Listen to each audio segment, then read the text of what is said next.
100 kilometers, and during Blue Ghost's road trip to the moon, Firefly was able to downlink some pretty incredible imagery. Let's take a look back at that footage. So without a doubt, no matter how many times I see these, I am proud, inspired, and frankly speaking, just blown away at how stunning our Earth and moon look in the darkness of space. Now, when you're headed to the moon, that trip can vary depending on the selected route. Some might be a lot quicker than others, but Firefly chose that scenic route. We did, and there are a lot of benefits to that scenic route, actually. With that 45-day transit, we were able to conduct rigorous health checks on each Blue Ghost subsystem and on each of those NASA payloads. This route also gave us ample time to calibrate our propulsion system ahead of each of those critical maneuvers. We could then analyze the data from each burn so we could better predict performance and optimize our trajectory. Once we entered lunar orbit, we also had more time to calibrate our vision navigation system and verify its operations, which enable that precision landing. And most importantly, we were able to conduct payload science operations throughout that road trip and capture some incredible data for our NASA customers. Our NASA payload teams are pleased with the science and tech operations they have been able to conduct while Blue Ghost has been in transit. Among the 10 NASA instruments being delivered, I'm happy to share that all of them are expected to be healthy, so they are ready to work shortly after we touch down on the moon this morning. We'll be talking through the largest CLPS manifest to date in more detail later on, but off the top, we do have a couple of key highlights we can share. The Lunar Global Navigation Satellite System Receiver Experiment, or LUGRA, tracks signals from the Global Navigation Satellite System at a record-breaking distance of over 200,000 miles while Blue Ghost was in transit. This data can help enable GPS-like solutions on the moon, which is really exciting. LUGRA is a collaboration between NASA and the Italian Space Agency. Another instrument, the Radiation Tolerant Computer, or RAD-PC, also began demonstrating the computer's ability to withstand space radiation while passing through the Van Allen radiation belts. I'm personally looking forward to the surface operations to collect more of that important data and science. But before we get into that phase of the mission, we're getting really close to that next milestone. Blue Ghost is set to perform its descent orbit insertion burn in just a matter of minutes, which will place the lander on its descent trajectory. As mentioned, this 19-second engine burn is performed on the far side of the moon during a planned comms blackout. So we're going to check back in with the team to confirm if it was successful once we reacquire that signal. If anything is off nominal, we'll actually get another shot at the descent orbit insertion. If everything looks good, though, then Blue Ghost will continue through its coast phase. We'll then perform a powered descent initiation and begin our D'Souza guidance phase around T-minus 12 minutes to landing. We'll talk more about each of those phases as we get closer, but in total, our entire descent takes about an hour. And this entire descent phase is autonomous, right? So meaning she's built and programmed to do exactly this. Exactly. However, Firefly does have the ability to override the descent and send commands to the lander as needed up until that powered descent initiation, or the braking burn. Got it. That lasts about 9 minutes. It's at that point that we let Blue Ghost take the wheel before touching down in Mare Crisium. If you're looking at the moon from the Earth's northern hemisphere, it's a large basin that's located in the northeast quadrant of the moon's near side. This landing site was actually chosen by NASA. Can you tell us a little bit more about how that decision was made? Yeah, of course. The landing site selection for CLPS has been an interesting evolution since the initiative has matured and the different contracts have been awarded. In the early days of CLPS, companies chose their landing sites that suited their lander performance and safety. But with later CLPS contracts like this lunar delivery, NASA selected the landing site based on the data requirements for the agency's science and exploration goals. Mare Crisium was selected for this mission because it has a large impact basin. There's a lot of good data that can be collected here about the basin's chronology and the different volcanic features. It may also help us understand the volcanic history on the moon, including how it formed and evolved. This particular area was chosen in part to avoid magnetic anomalies on the lunar surface that could interfere with some of the observations we needed to take of the Earth's magnetosphere. The science teams also looked for things like rock abundance because there's a drill, but rocks can also be dangerous, especially during a landing. So finding that right balance was key. More than anything, NASA wanted to make sure that the science goals could be accomplished while also ensuring it worked for Firefly. Now, within Mare Crisium, Firefly will be landing in a particular volcanic feature called Mons Latré, which was named after a French scientist who is considered the father of modern entomology. In fact, he named dozens of insects in the Lampyridae family, commonly known as fireflies or lightning bugs. And naturally, the Firefly team named the volcanic feature Mount Firefly. So I was told that. Are there any other goals that NASA is actually looking to conduct while we're there? Yes, there is one goal I wanted to highlight. It's personally my favorite goal. So another one of the science goals NASA is looking to do is looking at the limb or horizon, so before, during, and after a lunar sunset.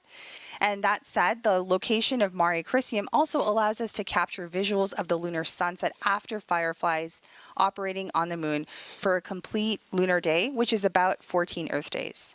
There was one person who saw this in real life, and that was Apollo legend and former NASA astronaut Eugene Cernan. He captured this unique phenomenon during Apollo 17, where he observed somewhat of a horizon glow. Something about this glow actually caused the lunar dust to levitate from the lunar surface. So in order to share this with the science community, Cernan sketched this phenomenon that we can see right here on our screens. Now, NASA is interested in seeing this again over 50 years later through the eyes on Blue Ghost. Firefly is ready to capture this phenomenon during lunar dust conditions and further prove what the last astronaut to walk on the moon saw taking place. That's a moment I'm truly excited to witness and share, and maybe make a little postcard and send something out. Let's go ahead and take a closer look at Firefly's Blue Ghost lunar lander. Firefly's Blue Ghost lunar lander was designed for stability. It's about 6.5 feet tall and 11.5 feet wide, so it has a low center of gravity and a wide footprint. Blue Ghost has a robust communication system with one X-band antenna and 3 S-band antennas that enable HD video transmission from the lander to Firefly's Mission Operations Center in Texas. The lander has 3 solar panels to help power Blue Ghost and our 10 NASA payloads during transit and on the lunar surface. For propulsion, Blue Ghost has 8 RCS thrusters, or reaction control thrusters, that Firefly designed and built in-house. These thrusters help maintain the lander's orientation during maneuvers and independently perform the final descent by pulsing for a soft landing. We have 12 attitude control system thrusters that help point the spacecraft in the right direction. These are actually the same ACS thrusters we use on our Alpha rocket and Electra orbiting vehicles. Blue Ghost has one main engine that provides high thrust for our lunar orbit insertion and braking burn prior to landing. The lander has 4 propellant tanks that carry our hypergolic fuel and oxidizer. We have 2 pressurant tanks that carry our helium. Blue Ghost is equipped with 49 struts that connect our upper and lower panels to provide a rigid structure. These struts were built in-house using the same lightweight carbon composites we use on Firefly's launch vehicles. Blue Ghost has 4 carbon composite legs and foot pads that utilize crushed core honeycomb to absorb shock and stabilize the lander as it touches down on the lunar surface. Our foot pads have contact sensors on the bottom that signal engine shutdown upon landing. We have vision navigation software that supports landing by identifying potential hazards on the moon, such as rocks and craters, before determining the safest landing site. Now joining us from Firefly Mission Operations Center is Ray Allensworth, Firefly's Spacecraft Program Director, who you may have recognized from our Blue Ghost launch broadcast. Thanks for stepping off console to chat with us before landing. How are you feeling? How is the team feeling? Yeah, I'm feeling good. I think the excitement is rising. I'll say the Mission Ops Center right now is actually like really calm. So that's nice. The team's practiced this many times, so I think they're just ready for it to happen now. The viewers actually just got a quick look at Blue Ghost, but I'm sure there are a lot of questions about how the lander's performing now that she's in space and almost at her destination. What has surprised the team the most about how the lander's been performing during this transit? Yeah, that's a great question. I think the lander is really, it's really behaved really well. We haven't had any major anomalies, which is fantastic. I think the team's kind of had to get used to, different alarms, kind of calibrating those. We started off really conservative, so we kind of had to gear in on that. Also, coordinating with 10 different payloads can be kind of complicated, but so far it's gone really well. So that's Awesome. That's a plus. Yeah. And Ray, I really wanted to hear about the design and manufacturing process. Can you tell us a little bit more about that? Yeah, absolutely. So a lot of our Blue Ghost is built in-house, which is amazing. I'd say really focusing on our vertical integration. There's a lot of carbon composites on there. I think all of our primary structures are carbon composites made up at our rocket ranch. So are our core avionics, our harnessing, our battery, and like all of our fluid lines. So going into this, we really wanted to build a really robust system, but also a really like structurally sound one. You look at our lander and it's a little bit shorter, it's a little bit wider. So we're really designing it for stability on the moon. Awesome.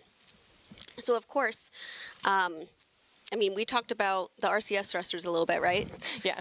And so we like to lovingly call those Spectre. Yes. They are a 200 Newton hypergol engine, which we started development for in mid-2022. And by that December, we were already doing the testing. Yeah. And then in 2 years, we did all of the development, the qualification, the acceptance testing, and then we built all of the 8 flight fast. engines. Right. Yeah. So, Bridget, you worked on these RCS thrusters, if I Yeah. remember correctly. Do you want to tell us a little bit about that evolution or that process? It's a lean team, right? So we started 2022 with maybe 4 people, not even Maybe. 30 years old. Yeah. Yeah, exactly. And it was just such a fast turnaround with all of that development, that energy. We learned a lot from NASA and previous Apollo missions. We took that heritage, and through all of that iteration and testing, we've had some pretty successful firings so far in space. Yeah. That's definitely a fast and furious trip to the moon that's led us to today, but inspiring just to say the least. So, Ray, thank you so much for being here. Bridget, thanks for your insights. We want you to get back to mission control, but we'll catch you hopefully after the landing. Yeah, I'll see y'all after. Thank you. See you later. Bye. In 2018, NASA started a new, very different and innovative approach for doing science on the moon. As NASA explores the lunar surface under the Artemis campaign, we want to leverage the capabilities of American companies. So rather than NASA owning the missions and operating traditionally, we made a concerted effort to use commercial services and public-private partnerships. And Commercial Lunar Payload Services, or CLPS, was born. Let's take a closer look at NASA's CLPS initiative, which is helping bringing Firefly's first mission to life. Our moon. It seems so close in the night sky, but getting there is really hard. But what if there was a way to change that? Only a few nations have successfully landed on the moon. As NASA sends astronauts back to the lunar surface, this time to stay, we will need to send science and technology instruments ahead of time to lay the foundation for human exploration. To make this happen, NASA is helping establish a commercial lunar economy. For the first time ever, there will be commercial delivery services to the moon. We are enabling American companies to send our payloads to the lunar surface for us. These delivery services will expand our capabilities for exploration, radically increasing the amount of science we can achieve. This high-risk, high-reward initiative will invest in and leverage the entrepreneurial spirit of American innovation to launch a commercial lunar marketplace, advancing technology and exploration for all of us. With this never-before-seen streamlined access to the moon, we will be able to make novel measurements and develop technologies that scientists have long wanted to do on the lunar surface. And as this new industry matures, this commercial delivery service for NASA and other customers could expand beyond the moon to other destinations in our solar system. And we can learn to live on another world because we are explorers. If you're just joining us, we are now past that hour mark with just T-minus 52 minutes until landing. This moon landing is for Firefly's first mission to the moon. The company's Blue Ghost lunar lander is still in a planned communications blackout, and we expect to gain signal in approximately 10 minutes after Blue Ghost emerges from the far side of the moon. While we get ready for that next set of milestones before landing, let's take a moment to talk through this flight manifest. This is the largest payload manifest on Eclipse delivery with 10 NASA science and technology instruments on board. Diving right into the NASA payloads on this flight, we have the Next Generation Lunar Retroreflector, or NGLR, which is a passive instrument, meaning it does not power on. Instead, it will beam incoming laser light from Earth back in the same direction. The time it takes for the light to bounce back can be used to calculate the moon's shape and distance from Earth. Another payload on this flight, the Lunar Environment Heliospheric X-ray Imager, or LEXI, will aim to capture the first global images of the magnetic field that shields Earth from solar radiation, providing insight on how space weather impacts us here on Earth. During transit, LEXI operated for more than 50 hours total in preparation for collecting images from the lunar surface. Now let's talk about RAD-PC next. RAD-PC is the radiation-tolerant computer demonstration. You can't send just any computer into space. That harsh environment in space and on the moon can lead to malfunctions, system crashes, and permanent damage. Designed to recover from issues created by radiation, RAD-PC provides a cost-effective solution for a radiation-tolerant computer, which, if effective, could improve the safety for future Artemis missions. Now, during transit, RAD-PC successfully operated while passing through the Earth's Van Allen radiation belts, a positive sign that the computer is working as intended. Next up, we're going to talk about the Lunar GNSS Receiver Experiment Payload, or LUGRA. We discussed earlier is jointly developed by NASA and the Italian Space Agency. LUGRA is investigating whether Earth-based global navigation satellite systems, or GNSS signals like GPS, can be used for space-based positioning, navigation, and timing from a spacecraft's initial launch to lunar landing. During transit to the moon, LUGRA successfully tracked GNSS signals from GPS and the European Union's Galileo constellations and broke the record multiple times for the farthest GNSS signal acquisition ever, peaking in lunar orbit at 243,000 miles from Earth. LUGRA's signal reception on the moon's surface could mean a lot of things for future Artemis missions and the space sector. These are just 4 of the 10 payloads being delivered to the moon today for NASA. So let's head over to Antonia Jaramillo to learn more about SCALPS and EDS, some of our dust instruments on this flight.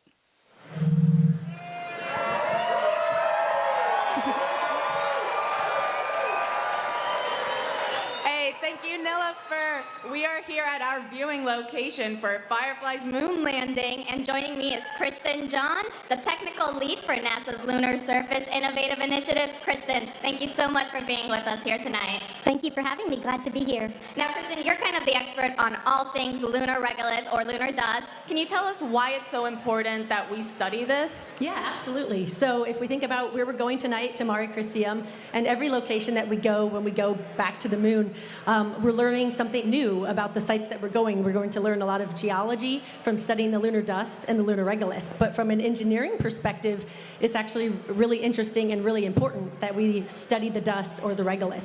So we learned from Apollo what a huge challenge and what a huge barrier the lunar dust can be for all of the equipment that touches the lunar surface. So if you think about the Household dust that we have, that's not what the lunar dust is like at all, right? So we have a different environment on the moon. So on Earth, we have an atmosphere that protects us, but on the moon, we don't have an atmosphere. So over the billions of years that the moon has been around, it's been bombarded by these impacts and by meteoroids. And so that's created this, these impacts that have created this fine dust. So we have this really small particulate. And then on top of that, because we don't have erosion on the moon like we do here on Earth, the particulate is also very sharp. So it's much more like fine pieces of glass or shards of glass. And then on top of that, we also have this electrostatic nature of the dust because it's very dry and because of the different properties of the environment. So now you have this small, sharp, sticky dust. So when you send any equipment there, it affects literally everything. So as we go back with Firefly tonight, or this morning, I guess, and any mission that goes back to the moon, we're going to learn so much more about the hazards of the dust and how we can improve with every mission that goes back. And on this mission, one of NASA's science instruments is the electrodynamic dust shield that's going to actually help us, mitigate that lunar regolith. Can you talk to us a little bit more about that instrument and how it's going to also help our future astronauts when we go back to the moon? Yeah, absolutely. So EDS is a fantastic technology. So it's an active technology that actually has these transparent electrodes on different surfaces. So you can put it on a radiator or a solar panel or glasses or camera lenses to protect them. And it basically creates an electric field. And when you see it work, it looks like magic. But it basically creates an electric field that gets the lunar dust particles to basically walk off of the surface, whatever the surface is. So you can imagine in the future, any surface that might have dust that accumulates on it, which will be a lot of surfaces, whether that's a visor on a spacesuit helmet or camera lenses, even spacesuit material, you could use something like EDS to literally walk the dust off of the surface. That is so cool. Kristen, thank you so much for joining us. Now we'll send it back to our hostess, Nilofer and Bridget. And thank you, Antonia and Kristen. Checking back in on Blue Ghost status, the team here in Firefly's Mission Operations Center continue to track the lunar lander as it begins its next set of maneuvers. Alcon. Blue Ghost lander has achieved nominal descent orbit insertion delta V for lunar landing. That is fantastic news that we just heard right there. All consoles were proceeding. Alcon journal log attached. Copy. All consoles were proceeding to step 45.6, post DOI and blackout lander status check. Starting with payload. Nominal. Com. Nominal. Ground software. Nominal. Flight software. Nominal. AVI. Nominal. VNS. VNS is nominal. GNC. Nominal. FIDO. Wait 3. Copy. Prop. Standby. Copy. TCS. Nominal. Systems. Holding. Copy. FC. Nominal. Copy. Holding for FIDO and prop. All right, we heard some of those call outs right there. So teams actually are a little bit ahead in terms of gearing up to attempt. They performed the descent orbit insertion. The DOI took place on the far side of the moon. During DOI... Flight is nominal. Copy. All right, we're hearing calls out. Everything continues to be nominal, but during DOI, teams were actually in that planned communication. Flight prop is nominal. Copy. Systems. Systems nominal. C. C is nominal. Copy. All consoles nominal, post DOI and blackout. Fantastic news. So we came out of that communications blackout and we completed GNC that. verify 45.7.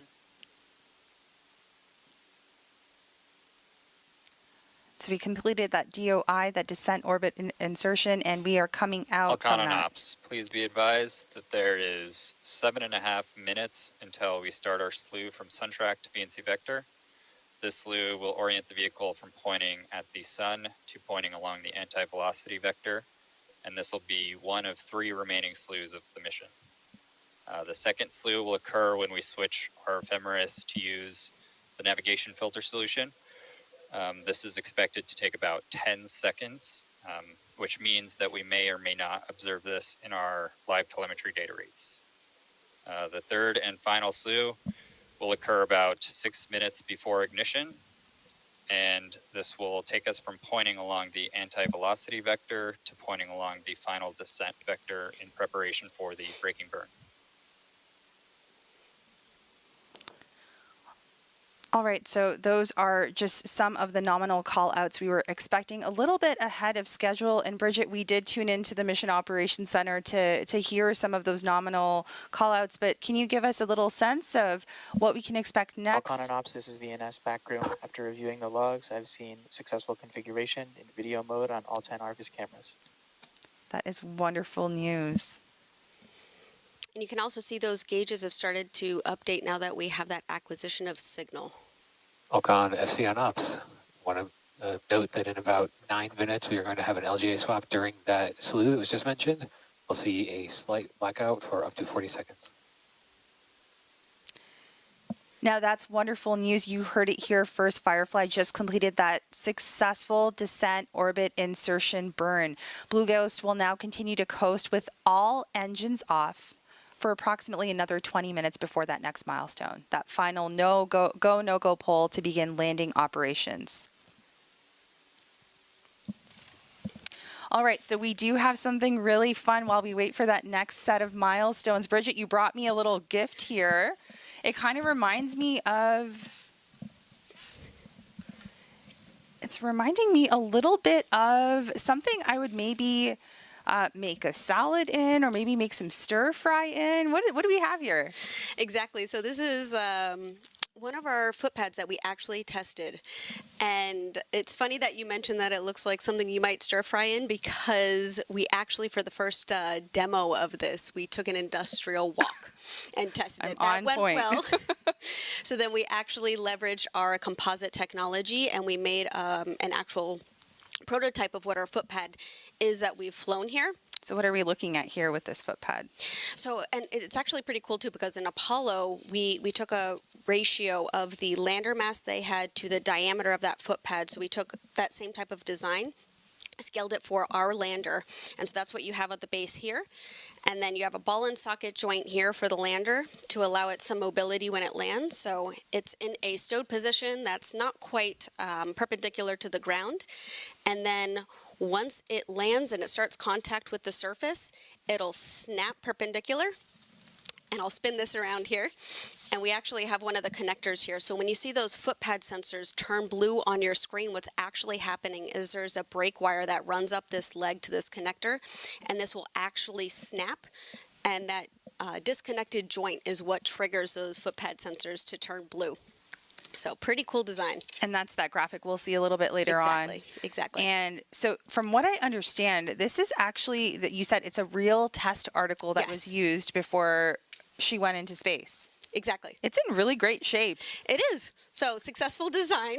I mean, you can see some scratches on the bottom, but we don't have any major dings or anything like that.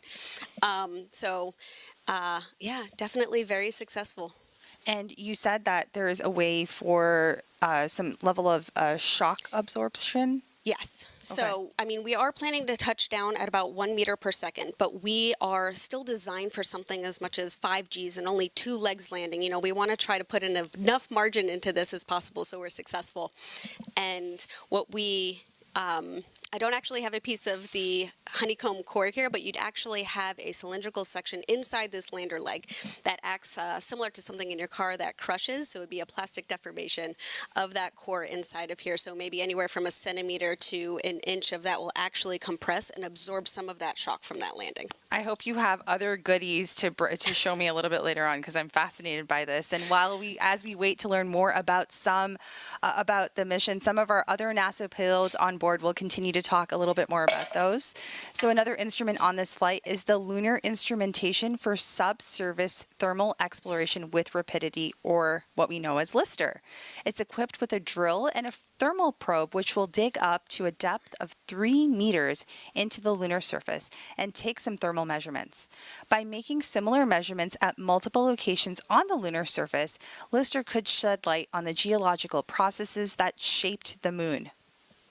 Now, next up, we have the Lunar Planet Vac, which is designed, it's LPV, and it's designed to collect lunar soil samples from the surface using a burst of compressed gas to drive the soil sample into the container, and additional instrumentation will then take images of the container's contents and transmit those results back to Earth. The LPV payload is designed to help test low-cost technologies for collecting and analyzing samples, improving our ability to search for water, helium, and other potential resources on the moon. We learned during the Apollo missions that lunar dust, or regolith, is very challenging to work with. It's extremely abrasive and actually clings to everything: gloves, boots, vehicles, and mechanical equipment. Now, next up, to learn about the potential challenges that dust poses to future Artemis-era missions, the Regolith Adherence Characterization Instrument, or RAC, will measure how lunar dust accumulates on different surfaces and materials. The data captured could help more effectively test, upgrade, and protect spacecraft, spacesuits, habitats, and equipment in preparation for continued exploration of the moon. NASA's Lunar Magnetotelluric Sounder, or LMS, will probe the interior of the moon to depths of up to 700 miles. Now, that's 2/3 of the way to the lunar center. The measurements will shed light on the differentiation and thermal history of our moon, a cornerstone to understanding the evolution of solid worlds. Now, while we eagerly await that next milestone, let's talk a little more about the team. As you can imagine, there are several people that have worked tirelessly to make this mission happen. And Team Firefly's Blue Ghost team are lovingly known as the Ghost Riders. They are. And right now we have about 20 Ghost Riders on console at Firefly's Mission Operations Center just north of Austin, Texas, that you can see on the screen right here. In total, Firefly has more than 50 team leads that rotate on console throughout our 60-day mission, including transit and surface operations. These console leads represent key operations and Blue Ghost subsystems, including propulsion, thermal, GNC, avionics, payload leads, and more. They've been checking Blue Ghost health status and sending commands to the lander throughout the entire mission. And Bridget, you come to us with this kind of experience too, right? You were on console for Blue Ghost launch, if I remember correctly, and for many other rocket test campaigns. What's it like being in that room? How does it feel? High adrenaline, for sure. But it's a moment that you train for continuously. Take launch, for example. As a propulsion engineer, you've already been hands-on with the hardware from day one. You've worked on the valve design, you've tested the subcomponents, you ran the engine development, the qualification, the acceptance campaigns. By the time that you're actually on console, you've already been through so many iterations of tests, which all lead up to that moment. And Blue Ghost is no different. It might be our first mission, but this team has already run 6 engine test campaigns, over 24,000 engine starts. Wow. Along with valve and battery tests, thermal vac, shock, vibe, and countless ops rehearsals simulating every off-nominal scenario imaginable. And this team is just, they're ready. Everything under the kitchen sink. Exactly. And everyone, engineering, supply chain, business development, welders, all came together to make this happen. We asked them who they dedicate the mission to, so let's listen to what they have to say.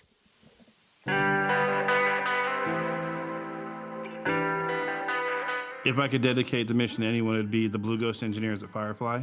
I'd have to dedicate it to my brother. He's very special needs, so he doesn't get to necessarily pursue a lot of these kind of things. I'd probably dedicate it to Dr. Woody Flowers. If I could dedicate this mission to anyone, it would be my daughter. I would dedicate it to my son, Bear. He's 1.5 years old, and he's named after me and my dad, Barry. Our names are on the plaque that's on Blue Ghost, so our names are going to be on the moon forever, and I think that's really cool. It would be my daughter. She's 14 months old. It would be to my 4 kids, Mateo, Elijah, Mia, and Isaac. It would be my 2 kids, Zara and Zach. I had both of them while at Firefly while working on this Blue Ghost mission. If I could dedicate Blue Ghost Mission 1 to anyone, I'll dedicate it to my wife and kids. It would be my grandpa, and then Eloise, Amelie, and Margot, and my 3 nieces. So I would dedicate Blue Ghost Mission 1 to my family. If I had to dedicate Blue Ghost Mission 1 to anybody, it would be our family and friends. It would be my parents. It would have to be my parents. It would be my parents. It would be my parents. I mean, I think it has to be my parents. If I could dedicate Blue Ghost Mission 1 to anyone, it would be my mom. It would be my mom. It'd be a split toss-up between my fiance, soon-to-be wife, and mom. If I could dedicate Blue Ghost Mission 1 to anyone, I think it'd be all the people that came before us. If I could dedicate the Blue Ghost mission to anybody, it'd be my grandmother. I think I would dedicate it to my parents and my wife's mom. Her mom passed a couple years ago. It'd be my dad. He passed shortly before I joined Firefly. So I would like to dedicate this mission to the future generations of space exploration. I would dedicate Blue Ghost Mission 1 to every single person in high school or college or even graduated and working in a different field who thinks that they're not good enough for space. I thought the same thing until I tried for it, and I was able to do it. And there are many, many people who are far smarter than me who feel the same way. So give it a shot. take your own moonshot. That's what I did.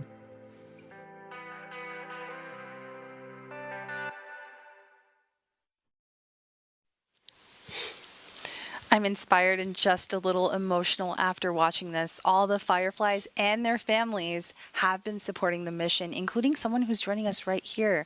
We have Ariana Mary, one of Firefly's spacecraft flight software engineers. Hello, and I'm sure you've been on the edge of your seat like the rest of us who are looking forward to today's moon landing. How are you feeling? I'm feeling incredible, thank you.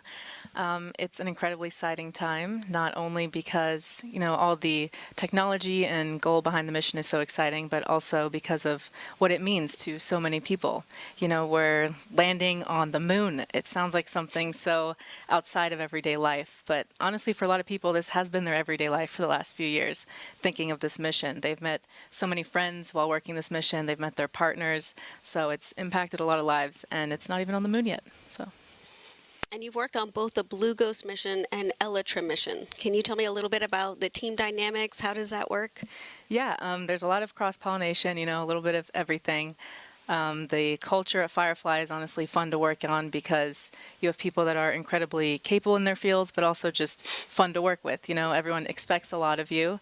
You have to own your piece and, you know, deliver for the mission because no one can get to space on their own.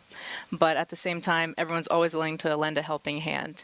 If you share a problem you're stuck on, or honestly even mention it in front of a lot of Fireflies, they're very eager to offer their help and make sure we can all get there together.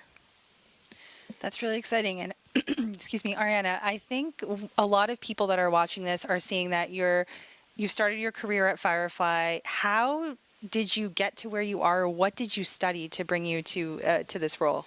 Yeah, so I was a computer science major in college, and so not an aerospace major, actually. And a lot of people don't have aerospace degrees that work in aerospace. There's a lot of jobs that are required to help us get there. And I applied online, and I'm not joking when I say this. I applied not thinking that I'd get it. Not humbly, I just applied as an exercise. Almost didn't do it, and it ended up really well. So I think about what would have happened if I didn't apply. So like Joseph said, if anyone is thinking about it, nothing bad can happen. Just give it a shot. Yeah, take your shot. And I think I have to ask, because we just watched this wonderful tribute video, who are you dedicating this mission to?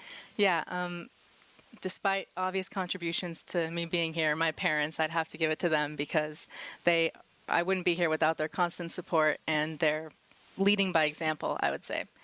And it's also not mine to dedicate, but I would also give it to the other Fireflies who worked on this mission. I've watched people pour their hearts into this, so I'll definitely be thinking of them when we land. Is there a particular memory or experience that stands out in your mind in the last few years? The last few years, all I can think about is the recent events. Yeah, there's so much craziness. I've learned that, you know, all the people behind these great technologies are just people, and they're always fun to work with. Recently, honestly, the memory coming to mind is doing push-ups in the operations room. Once we launched Blue Ghost, we've had, 24-hour comms since launch, and even during the blackouts once we entered lunar orbit, where there's always people in the room, we never leave console. So that's a lot of overnight long shifts, and so you got to do stuff to stay awake, and that's been my life. Take out that nervous energy, exactly, maybe too. We're all supposed to be swole by the time we land. So.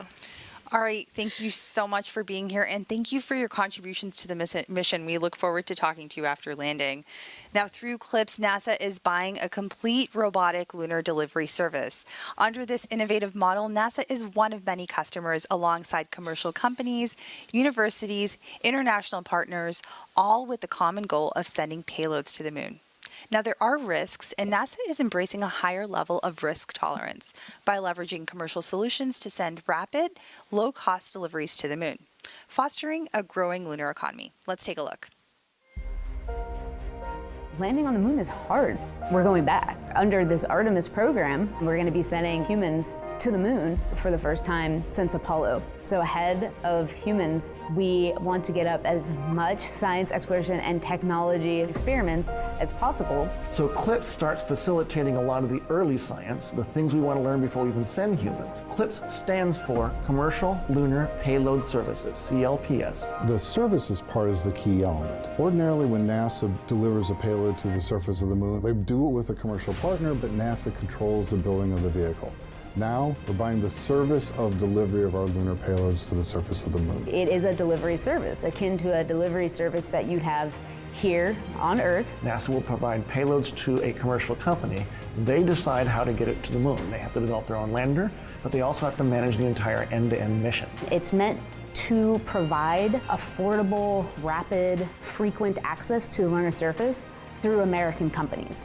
We're funding different companies. We have commercial companies that are competing to win task orders to deliver our payloads to the surface of the moon. One of the goals when we started CLPS was to help establish a lunar economy. Somebody has to do it first, and then it becomes commercially available. Then they're able to crank them up. Then they're able to make it more affordable. And so the lunar surface is just the next frontier for a commercial environment. But we had to acknowledge up front, all the way through the highest levels of the agency leadership, that some of them will fail. These missions may not be as successful as a traditional NASA mission. We have accepted the risk that going through this innovative approach with these commercial companies, that there could be some failures. Some of them are new companies. None of them have ever successfully landed on the surface of the moon. So they're going to learn lessons. We need to give our vendors the opportunity to learn. And so that'll help ultimately buy down our risk as these companies learn, okay, what does it take to actually build up the lunar lander, integrate payloads, get to the lunar surface and land safely. They've been able to demonstrate that they have very, very good technical depth and the ability to design and execute missions. We're willing to take more shots on goal. And we aren't risking human lives. And in the big picture, if we're flying missions at 1/10 of the cost of a NASA mission, and we fail 2 of them, we still get 8 missions for that same price. Even with 1 or 2 or 3 failures, this is still a very economical proposition. It's a risk posture which is more risk tolerant than NASA is accustomed to. There's not a single one of these companies that's willing to bet their mission on a coin toss. Every one of them is doing what they can in order to have the most successful mission possible. But the important thing to realize is that risk tolerant does not mean risky. And the rewards are a long-term ability to get payloads to the moon inexpensively, frequently, and rapidly. We want science, so we can then put more of our resources on even more science, exploration, and technology payloads and get more of a return on investment when we get to the moon. CLPS provides tremendous benefit across the scientific and economic communities. So there's a lot we'd like to learn about the moon to help human habitation and prepare us for missions to Mars and beyond. So the moon is the first step. Now let's head over back to Tony to speak to one of NASA's leaders.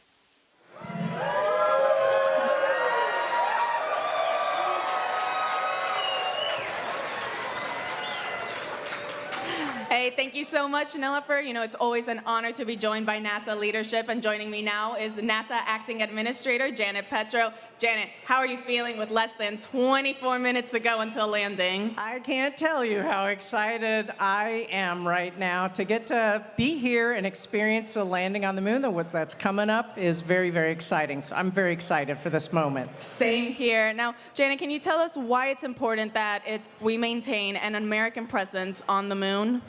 Well, I think this administration really wants to keep America first. And I think the way that we keep America first is by dominating in all the domains of space. And the space domain of space we're going to capture recently tonight is going to be on the surface of the moon and around the moon. So as long as we keep dominating that space, I think we're going to be putting America first. We're going to make America proud. We're doing this for the U.S. citizens. So very exciting, and I really think we need to keep pushing forward. And as it's been described all this evening, the Commercial Lunar Payload Services, this program, which marries NASA, a little bit of seed money with the commercial private industry, bringing them forward, building that lunar economy. Building that economy is what's going to make us dominate in and around the moon, so we've got to do it. That's very well said. Now, you know, on this mission, what are you most looking forward to learning about from all the NASA science that's flying aboard? So there's a lot of NASA science. You've heard that multiple times tonight. And you heard about the, the study of the lunar surface and the soil and all that. But the one payload that I'm most excited about is the electrodynamic dust shield, because it was that technology was developed at the Kennedy Space Center, and I know that team is so excited to see that technology go to work on the Blue Ghost. And I think everyone remembers from Apollo the difficulty of all the dust and how it would cover the cameras and on the vehicle itself and the solar panels. And so by having this electrodynamic dust shield, it'll prove out that technology, which the dust will not be a problem, hopefully, as we go forward.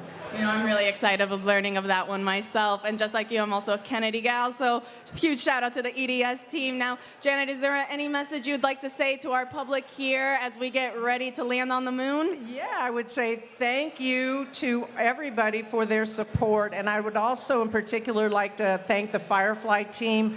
Earlier today I was talking to Jason, and he was talking about his team of people, and I got to see a couple of them, but I can tell you they are motivated, they're dedicated, they're relentless, they persevere, and they're really going to be successful. And then to the NASA teams that has all worked very hard to get to this moment, I want a huge thank you and shout out to NASA, the CLPS, the Science Mission Director, for all they've done to make this moment possible.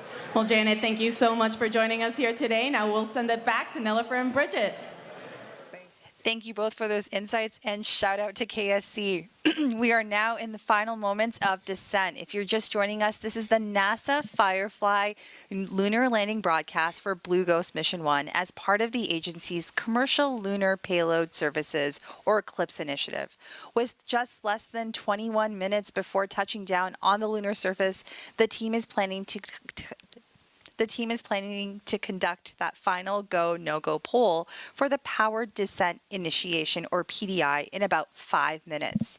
Now, while we get ready for that, I know there are a few more steps before the actual touchdown. What can we expect in the upcoming descent phases? For our next descent phase, Blue Ghost will perform a fully autonomous powered descent initiation, which is a 9-minute braking burn that utilizes all engines to reduce Blue Ghost's orbital velocity from 1,700 meters per second down to just 40 meters per second. It's during this time that Blue Ghost uses D'Souza guidance to position itself above the target landing site, where we'll pitch over from a horizontal to a vertical orientation. And if you're not familiar with D'Souza, it's considered the optimal guidance law for planetary lining. And Christopher D'Souza is credited for this. D'Souza's model is actually very similar to the guidance model used during the Apollo moon landings. Exactly. And during the D'Souza guidance phase, Blue Ghost is fully autonomous. No pressure. We won't be sending any more commands to the vehicle until we touch down on the surface. We trust the lander to do what she was designed to do.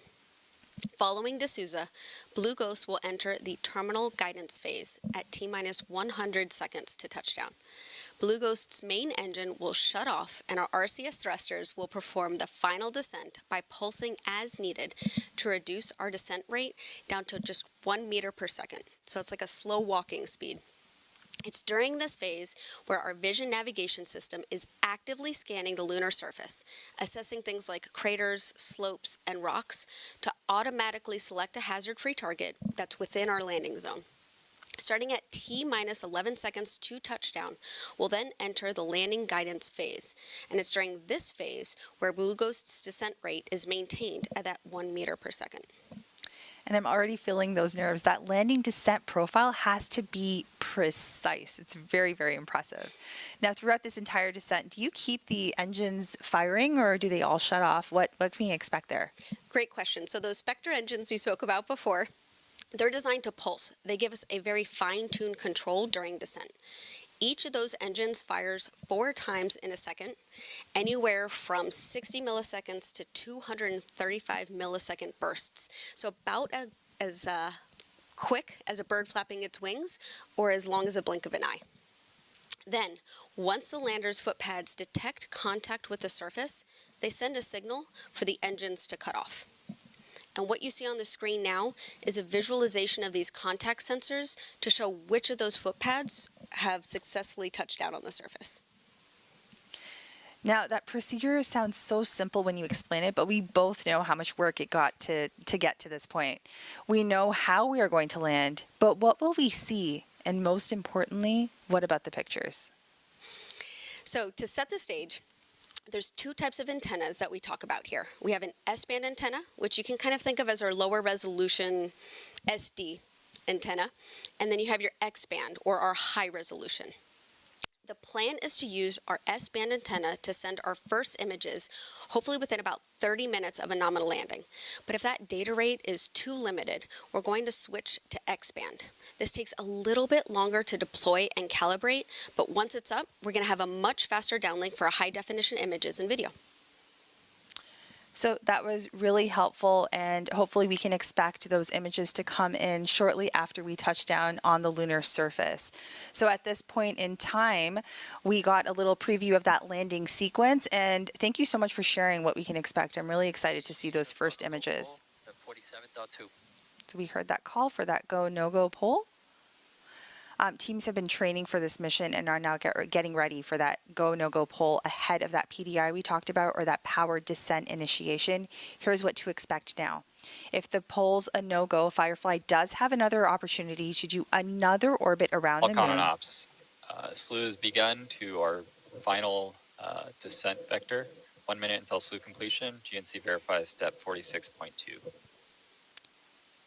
So as I was saying, based on how this goes, if we are a no-go, then we have another shot at orbiting the moon and doing a powered descent initiation. But if we're go, Blue Ghost will take the wheel and perform that autonomous descent operation Bridget just went over with us.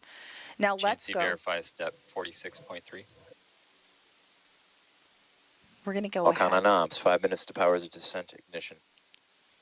Perfect. We heard that 5-minute call out. Consoles 1 minute away from PDI go, no-go poll. Step 47.2. Let's tune into the Mission Operations Center and listen for that poll.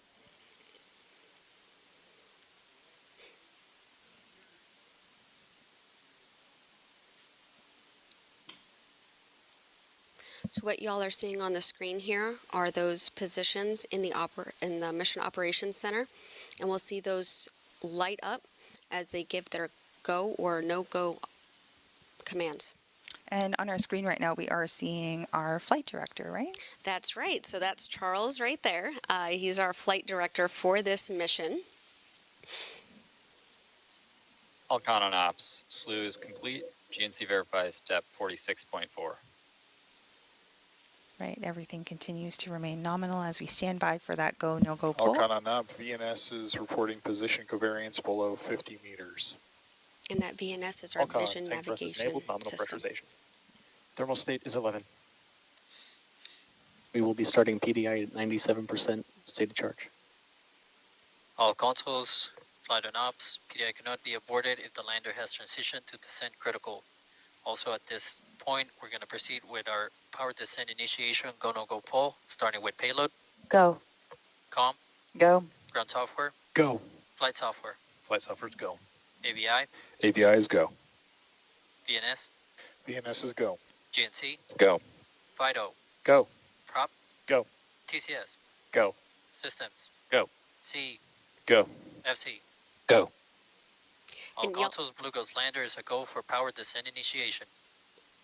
And y'all heard it Alcon from on Charles? ops, 3 minutes remaining until power descent initiation. We are go for the powered descent initiation. In the next 15 minutes, we're going to tune into our Mission Operations Center as the team monitors the vehicle and prepares for that final descent. Now, there are some of those visuals that you were describing earlier in the show, Bridget. So we can see our countdown clock where we're about 14 minutes, just almost under 14 minutes from landing. And we have that visualization of Blue Ghost as it's continuing its horizontal trajectory, getting ready to get into that vertical mode. Exactly. And so, like we said before, that's real telemetry that's driving that simulation y'all are seeing on your screen here. That yellow vector you see off to the left, that's pointing in the direction of the sun. And that blue vector there is the direction of the Earth. And we see those foot pads as well as all of the engines in this image. So really exciting to see our MOC, our Mission Operations Center, as well as that data-driven telemetry.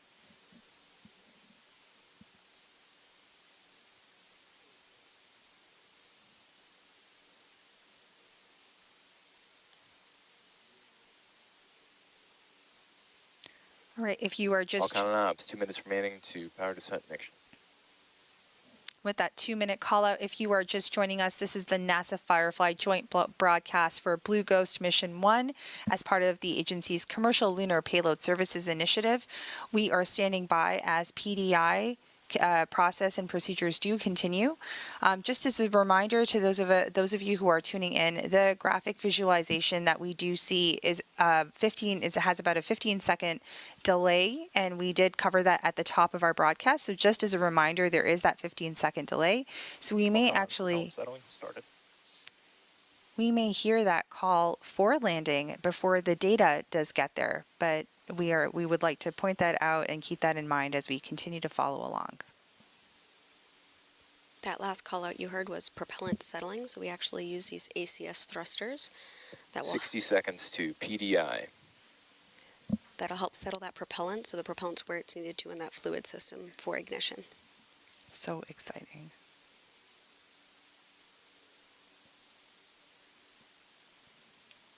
Fun fact, we actually use those ACS thrusters on our Alpha launch vehicle as well. You know all about propulsion and engines. It's fascinating. I'm learning so much today.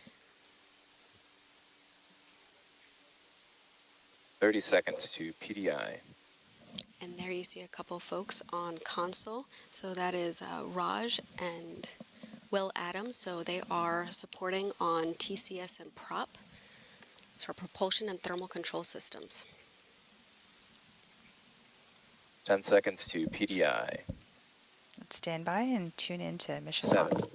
6, 5, 4, 3, 2, 1.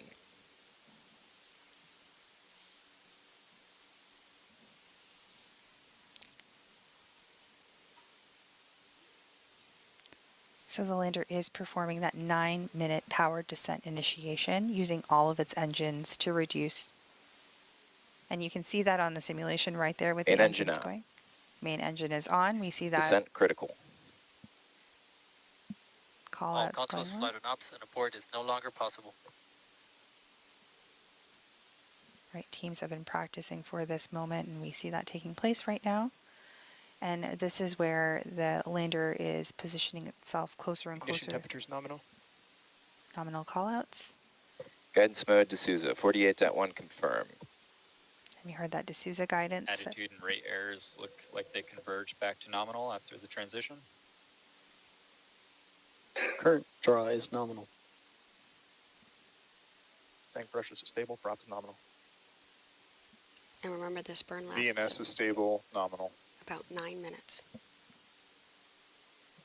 Navigation filter is well behaved. We love when things are well behaved. Exactly.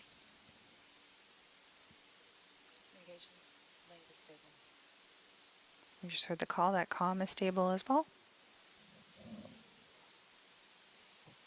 Comms link is stable. It's during this burn where we were going All con and ops, 9 minutes remaining to pitch over. 455 kilometers south of the target, 16 kilometers above it. We're reducing our velocity down to 40 meters per second in this burn. And so on that gauge, what you'll be looking for is about 144 kilometers per hour. And just as folks are tuning in right now, our PDI is actually that braking burn. So we're continuing to slow our speed down and bring the vehicle from a horizontal configuration or horizontal orbit into a we're pitching over the lander into a vertical configuration. Exactly. All of our RCS engines are firing at a mid to high throttle here in the anti-velocity direction to slow us down. We're shedding all of that horizontal velocity like you're saying.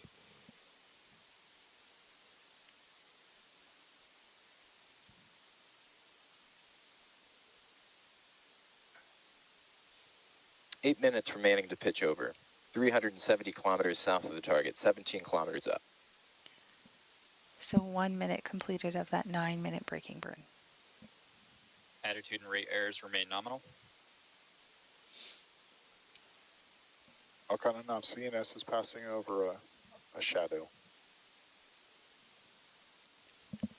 And so what you guys see on the screen here is that graph taking us through all of the different phases into landing. We are in that power descent initiation. VNS is past the shadow and returning to lower covariance. Main engine temperatures continue to rise nominally.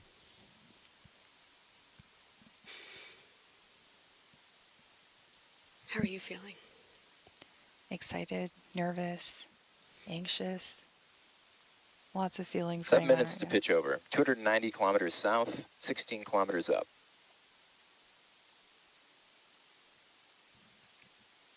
GNC flight on ops, verify 48.2 when ready. Wilco.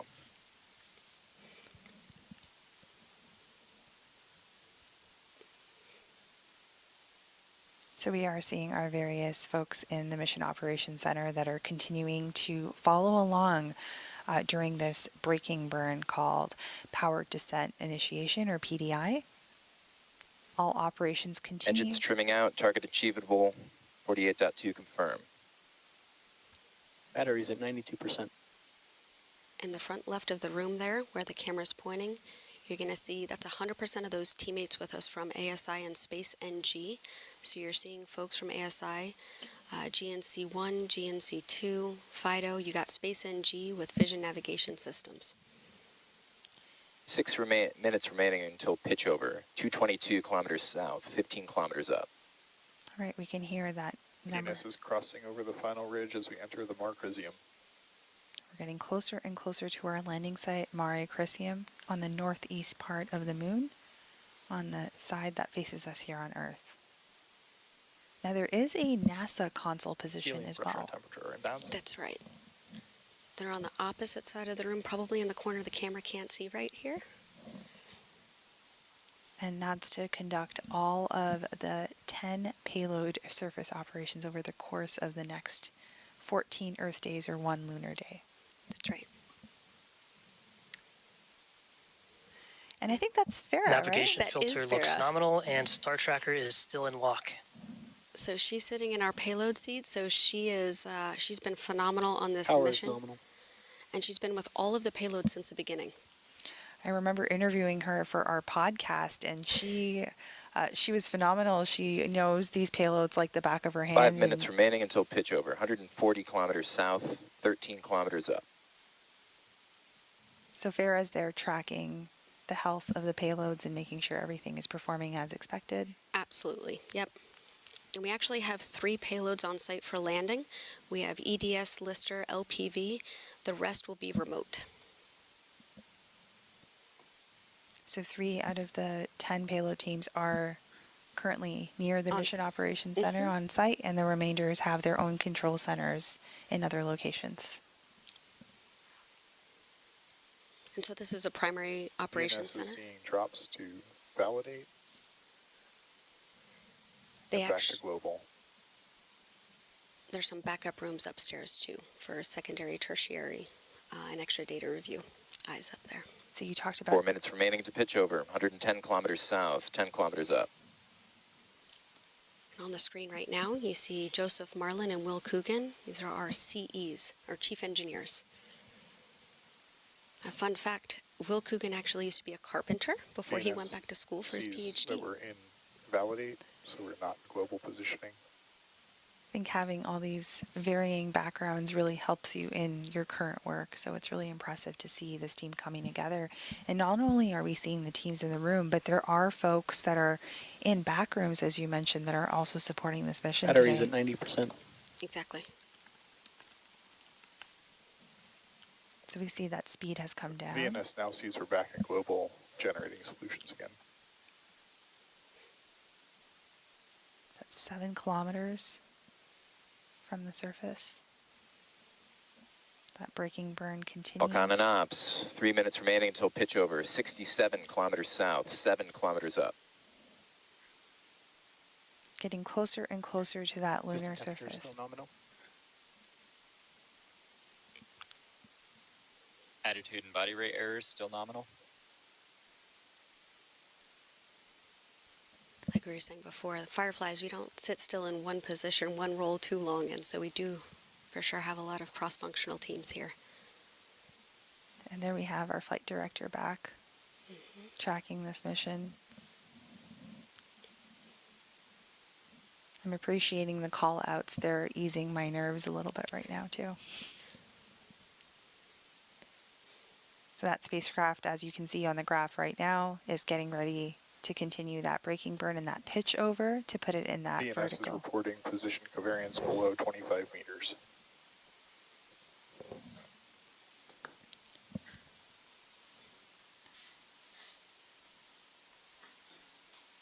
Two minutes remaining to pitch over. 35 kilometers south, 4 kilometers up.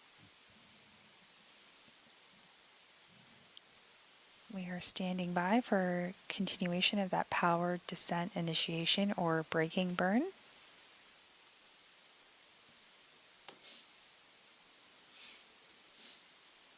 This is where all engines are firing to pitch GNC over. Fighter Ops, verify 48.3 when ready.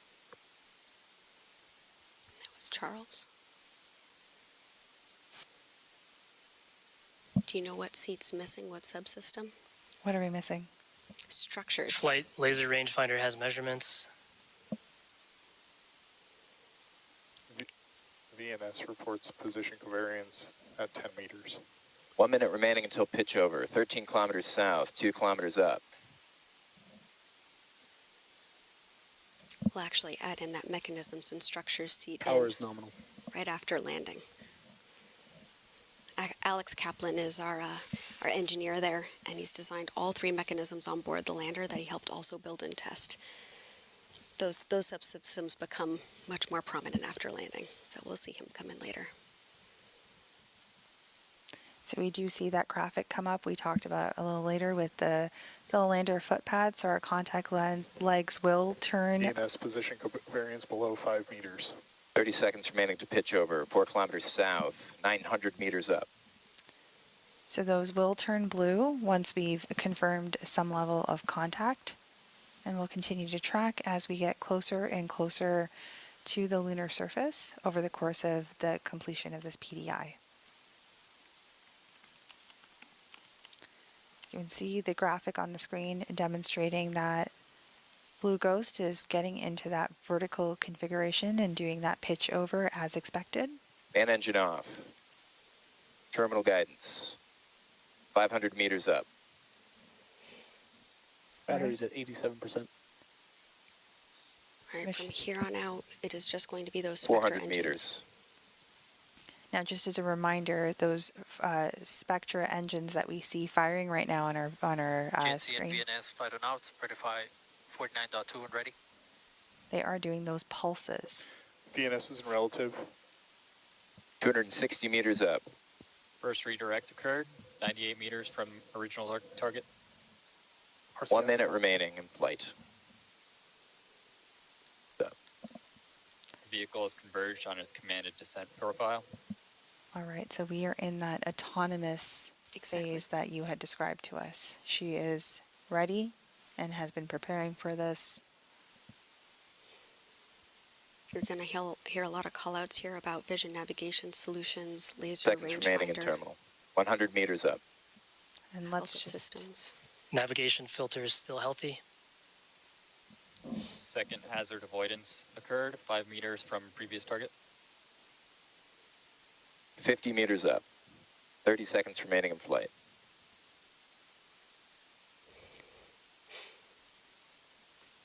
Payload verify 49.4. Copy. Verified. 11 meters up.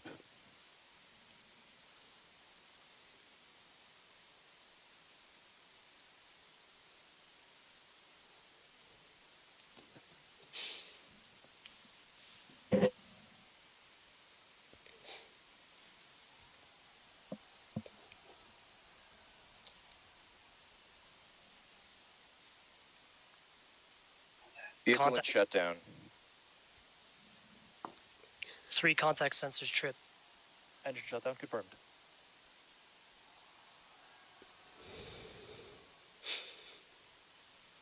Power is nominal. Vehicle is charging. IMU reports lunar gravity and it is stable.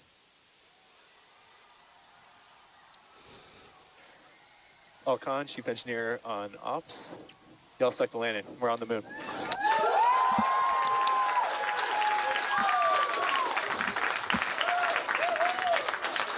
Firefly Aerospace just became the first commercial company in history to complete a fully successful moon landing.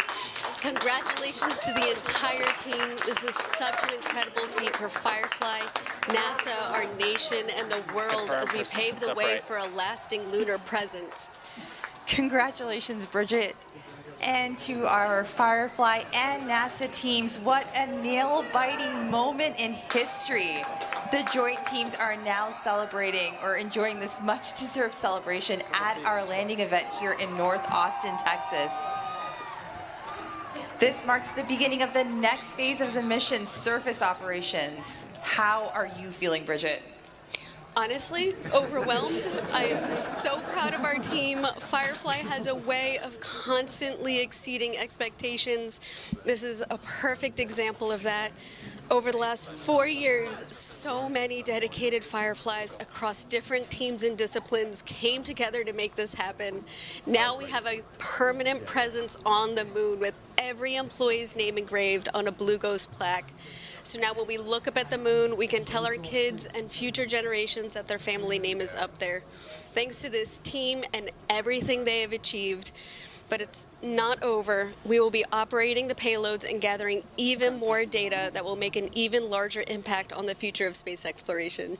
Congratulations. Thank you. And now this lunar lander is gearing up to conduct those surface operations and downlink that anticipated image from the lunar surface.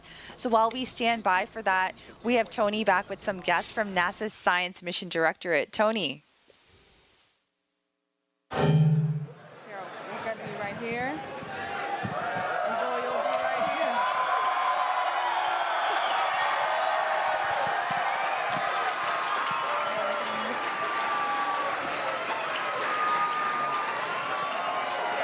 Well, come. Thank you, Nilofer and Bridget. Now joining us is Associate Administrator for the Science Mission Directorate, Nikki Fox, and then the Deputy Associate Administrator for Exploration with NASA Science Mission Director, Joel Kearns. Nikki, Joel, I mean, what a momentous occasion. How are you guys feeling? We're on the moon!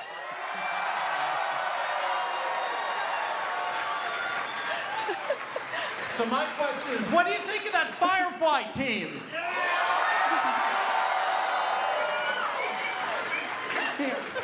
It is such an exciting time. I mean, what a huge congratulations to everyone. Now, Nikki, can you tell us a little bit more about why this landing location was chosen and why, Blue Ghost is on the near side compared to when some other landing sites are chosen for other of our CLPS flights? Yeah, absolutely. We choose, I'm sorry, I'm just so excited right now, but we choose our landing sites very carefully. Our CLPS landers will go to the South Pole, to the near side, to the far side. This one in this really perfect location. We want to study the geological features on the moon. We want to study the interaction with the solar wind. We want to just learn more about the regolith. We want to be able to prepare for our future astronauts to go and keep them safe. And so we chose the science instruments perfectly to go to this incredible place on the moon.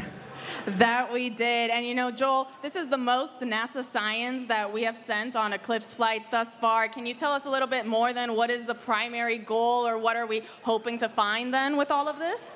So we're landing in a place that's of great scientific interest, but it was also at a very achievable place to land.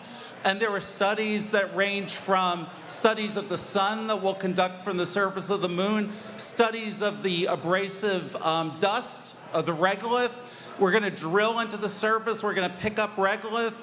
It was going to answer so many questions over this one lunar day long mission. It's going to be really one for the history books. That's right. And speaking then about all those questions that we're going to answer, Nikki, tell us, what then of the science and data that we learn on the moon, how can that help us back here on Earth?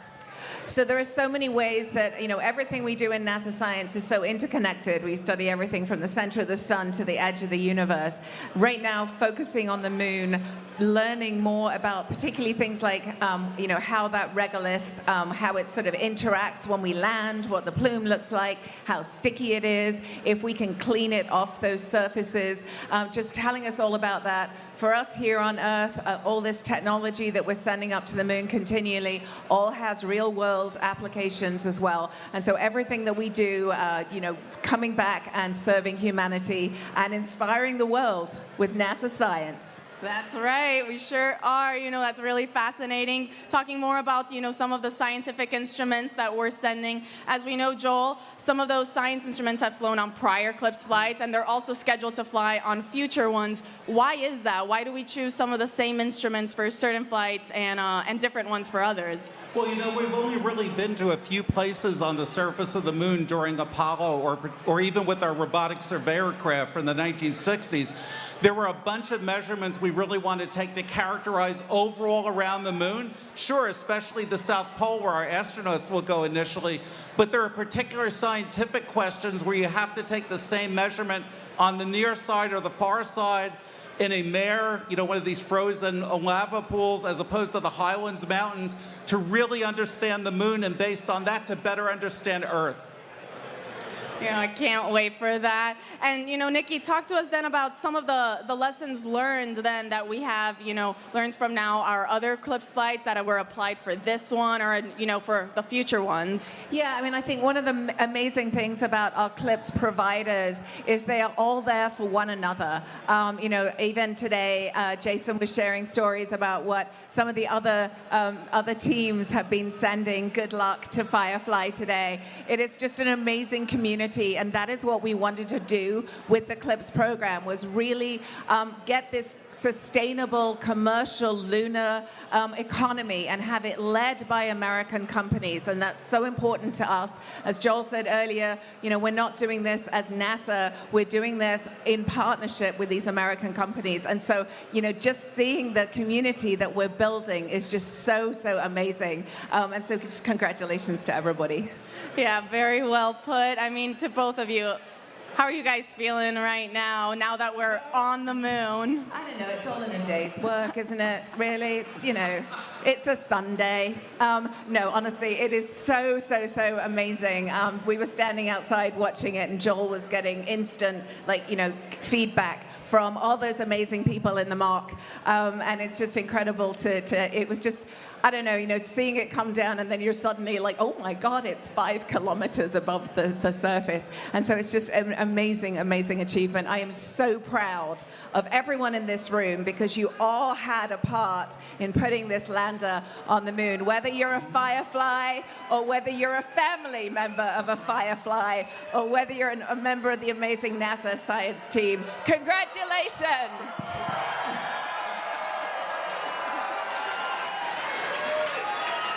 And remember, they made it look easy. It's not easy.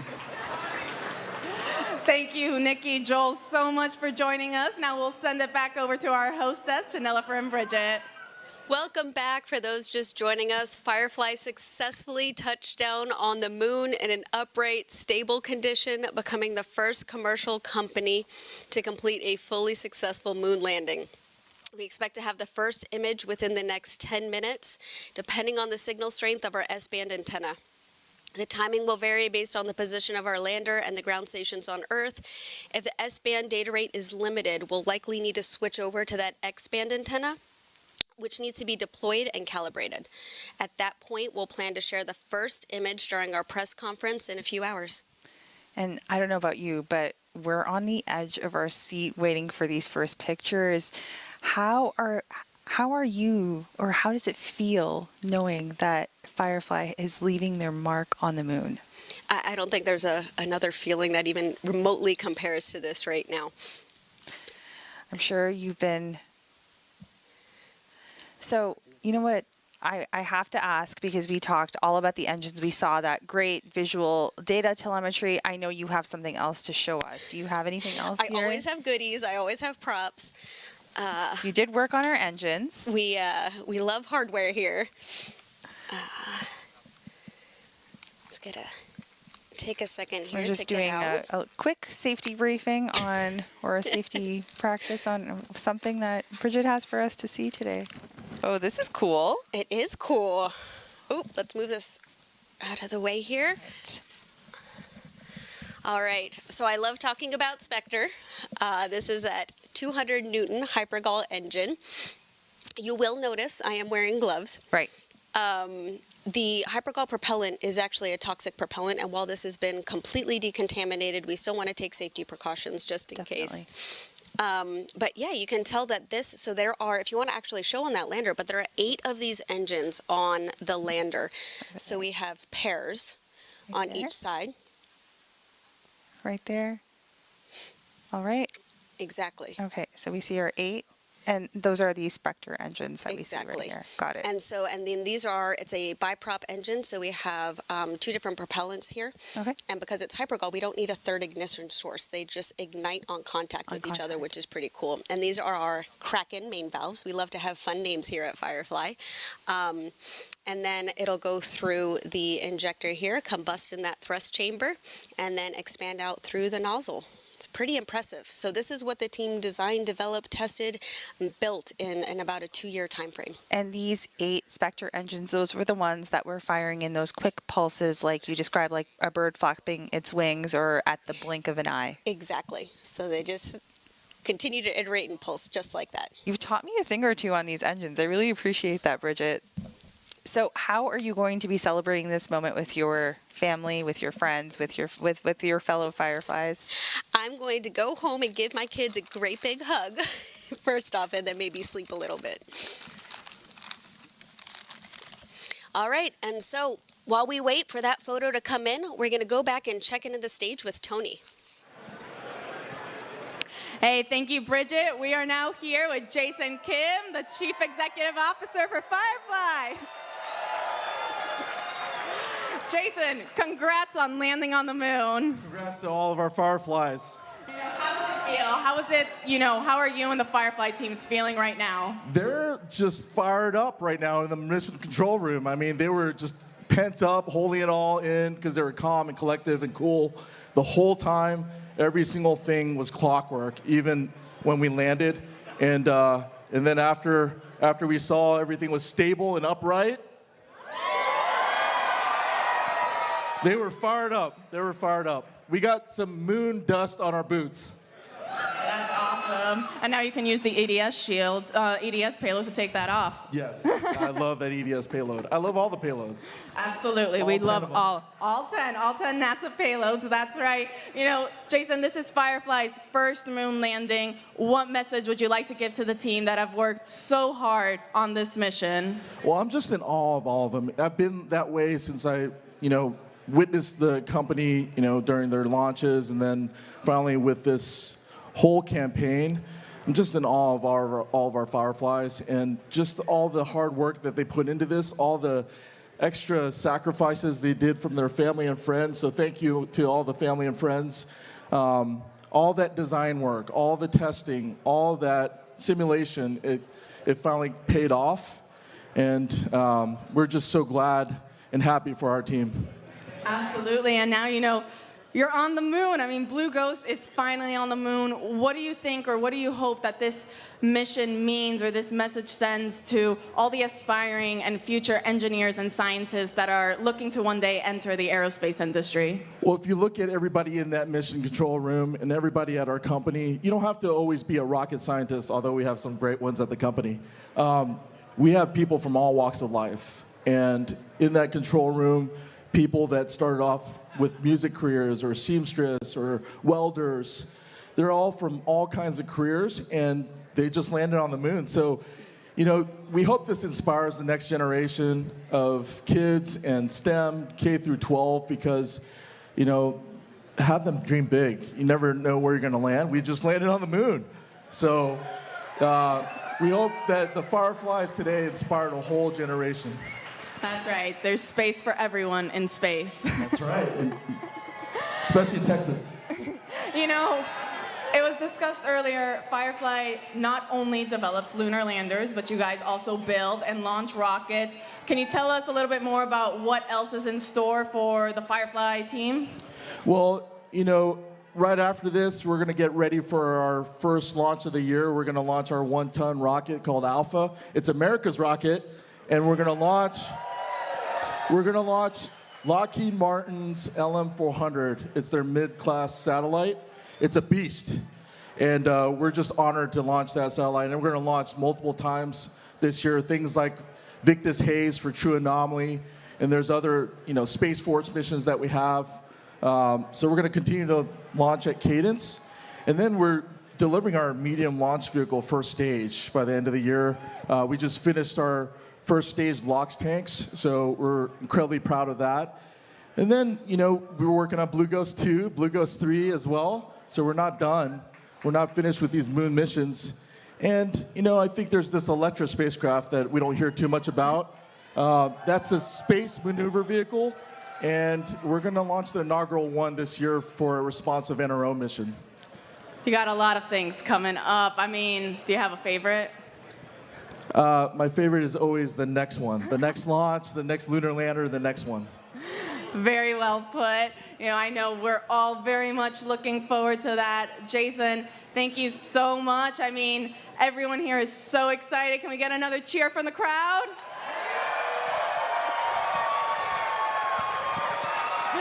Awesome. All righty, well, we'll go ahead and send it back to our hostess, to Nilofer and Bridget.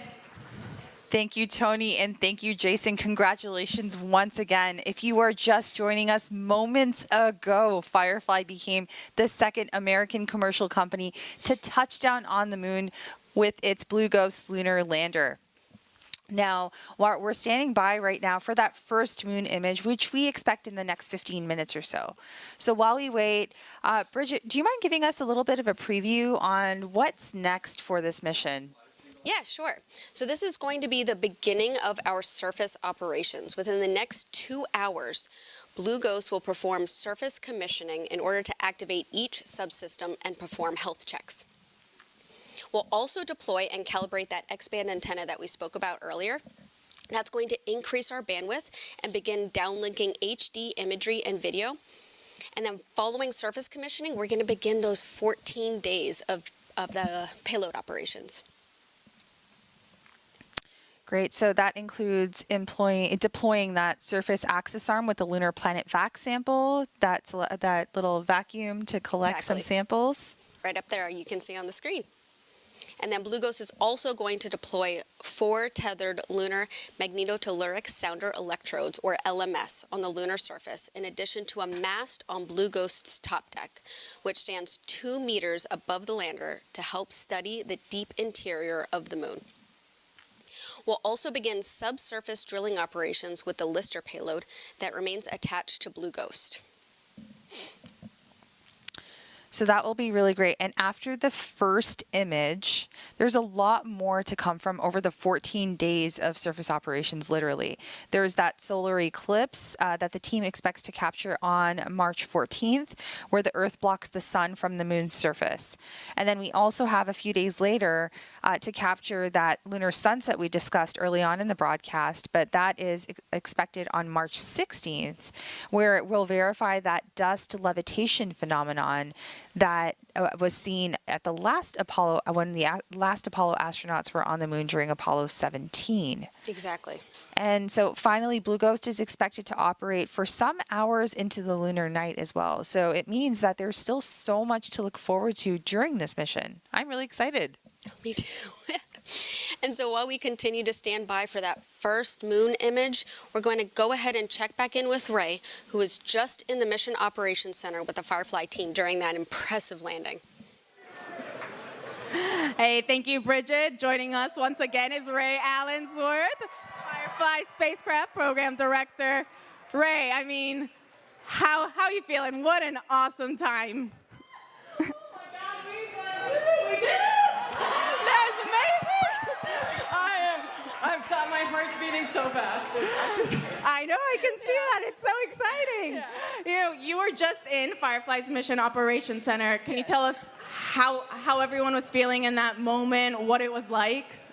It was so quiet for just like, I mean, it was like a 9-minute burn, 12 minutes, like getting, through PDI, pitch over, and then you just hear these 4 call outs. And I think I'll just forever hear like our chief engineer Will's like voice, like we successfully landed on the moon, and then just everybody kind of lost their minds. I'm sure y'all did too. Yeah. We sure did. It was great. Now Blue Ghost is on the moon. Yeah. What's the team doing now? So they're all business again. So I had to leave because I couldn't keep it together.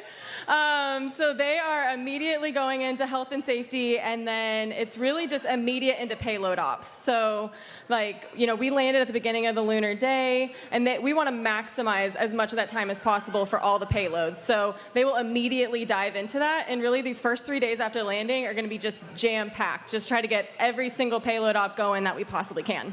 Can you talk to us a little bit more about those surface operations and now kind of some of the most exciting moments that we can look forward to while Blue Ghost is on the moon? Yeah, so I like to say that when we land on the moon, I think the lander kind of comes to life. The Lister drill will go down, the surface access arm will deploy, we'll have probes coming off the side of the lander, so a lot of different payload ops, but there's also a couple other phenomena that we'll see on the surface. So we will witness an eclipse while we're on the surface, and then at sunset, we expect to see this kind of phenomena where the dust levitates off the surface. So that we'll try to, we will photograph and video all of that. That is so cool. When it was being discussed earlier, that lunar sunset, I think we were all like, wait, what are we going to be looking at? Exactly. Yeah. No, I love that. This, as was mentioned, isn't going to be the only lunar mission for Firefly. Can you tell us a little bit more about the upcoming ones, what we can expect, how those will look? Yeah, absolutely. So Blue Ghost Mission 2 is well underway. We're moving into the integration phase of that mission. That mission is really special because it's not just a lander, but it's also our Electra vehicle that's going with it. So that'll help get it to lunar orbit. And then once we deploy Blue Ghost in one of our NASA payloads, that will actually act as a comms relay. So that is, far past CDR in integration, getting ready to go. And then we just did our kickoff for mission 3. So we're gonna be pretty busy for the next couple years. Very busy. I mean, and you just mentioned for the next lunar mission, you have to use, it's not just going to be the lander that you're sending, you're also using the orbiting spacecraft, the Electra vehicle. Tell us how that works, why it's needed, for Blue Ghost Mission 2. Yeah, so Blue Ghost Mission 2, we have a lot more payload mass, but also we're deploying a fairly large payload lunar pathfinder into orbit. The transfer stage will get that whole stack to lunar orbit once we deploy from the launch vehicle, and then it deploys LP, and then again, it's staying as a comms relay, so we'll be on the far side. So we're really designing that vehicle to be able to operate for 5 years. So it's a pretty robust vehicle, and it shares a lot of heritage from the lander. That's really cool. I cannot wait for that one to get underway. And as you mentioned, the second mission, that's going to go to the far side. Are there any challenges or any differences, I guess, with landing, right now on the near side compared to now for the next one that's going to be a different location? I think we know less about the far side. So, we had a relatively good amount of data for our specific payload site for mission 1. We're landing equatorial far side on mission 2. A little less familiar with that area, but really, it's really well suited for the payloads because they want it to be totally radio silent. So it's dark in that regard. We'll learn more about it as we go through integration and the mission ops phase for that mission. That is super exciting. I can't wait to learn about all the different things that you guys uncover along the way. Now, Ray, for you personally, I guess what's next for you? What are you going to be doing for the rest of this mission, or are you now full steam ahead on Blue Ghost Mission 2? I'm going to go to sleep and then just dive right into surface ops. I'll be in the mock a lot, and then maybe a PTO day or two, and then just mission 2. Well, you definitely deserve a day or 2 of PTO. Ray, congratulations once again. Thank you so much for joining us. Now, we'll send it back to our hostess, to Nilofer and Bridget. Thank you, Tony, and congratulations to both of you once again. In case you missed it just moments ago, Firefly successfully landed on the moon at 2:34 a.m. Central Time. The Blue Ghost lunar lander safely touched down in Mare Crisium, delivering those 10 NASA science and tech instruments.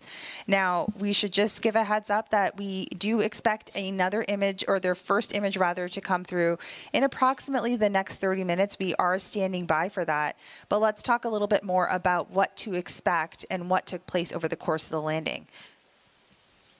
So let's take a look at that incredible landing. Now that we're on the surface, we're, like I said,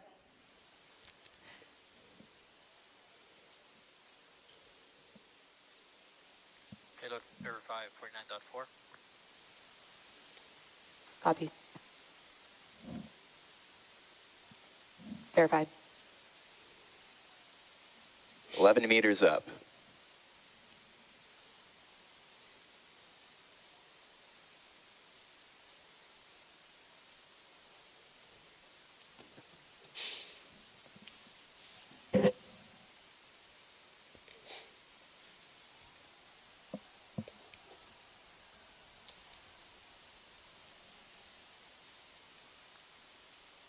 Vehicle and shutdown.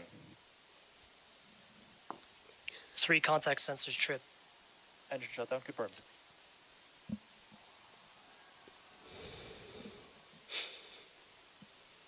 Power is nominal, vehicle is charging. IMU reports lunar gravity and it is stable.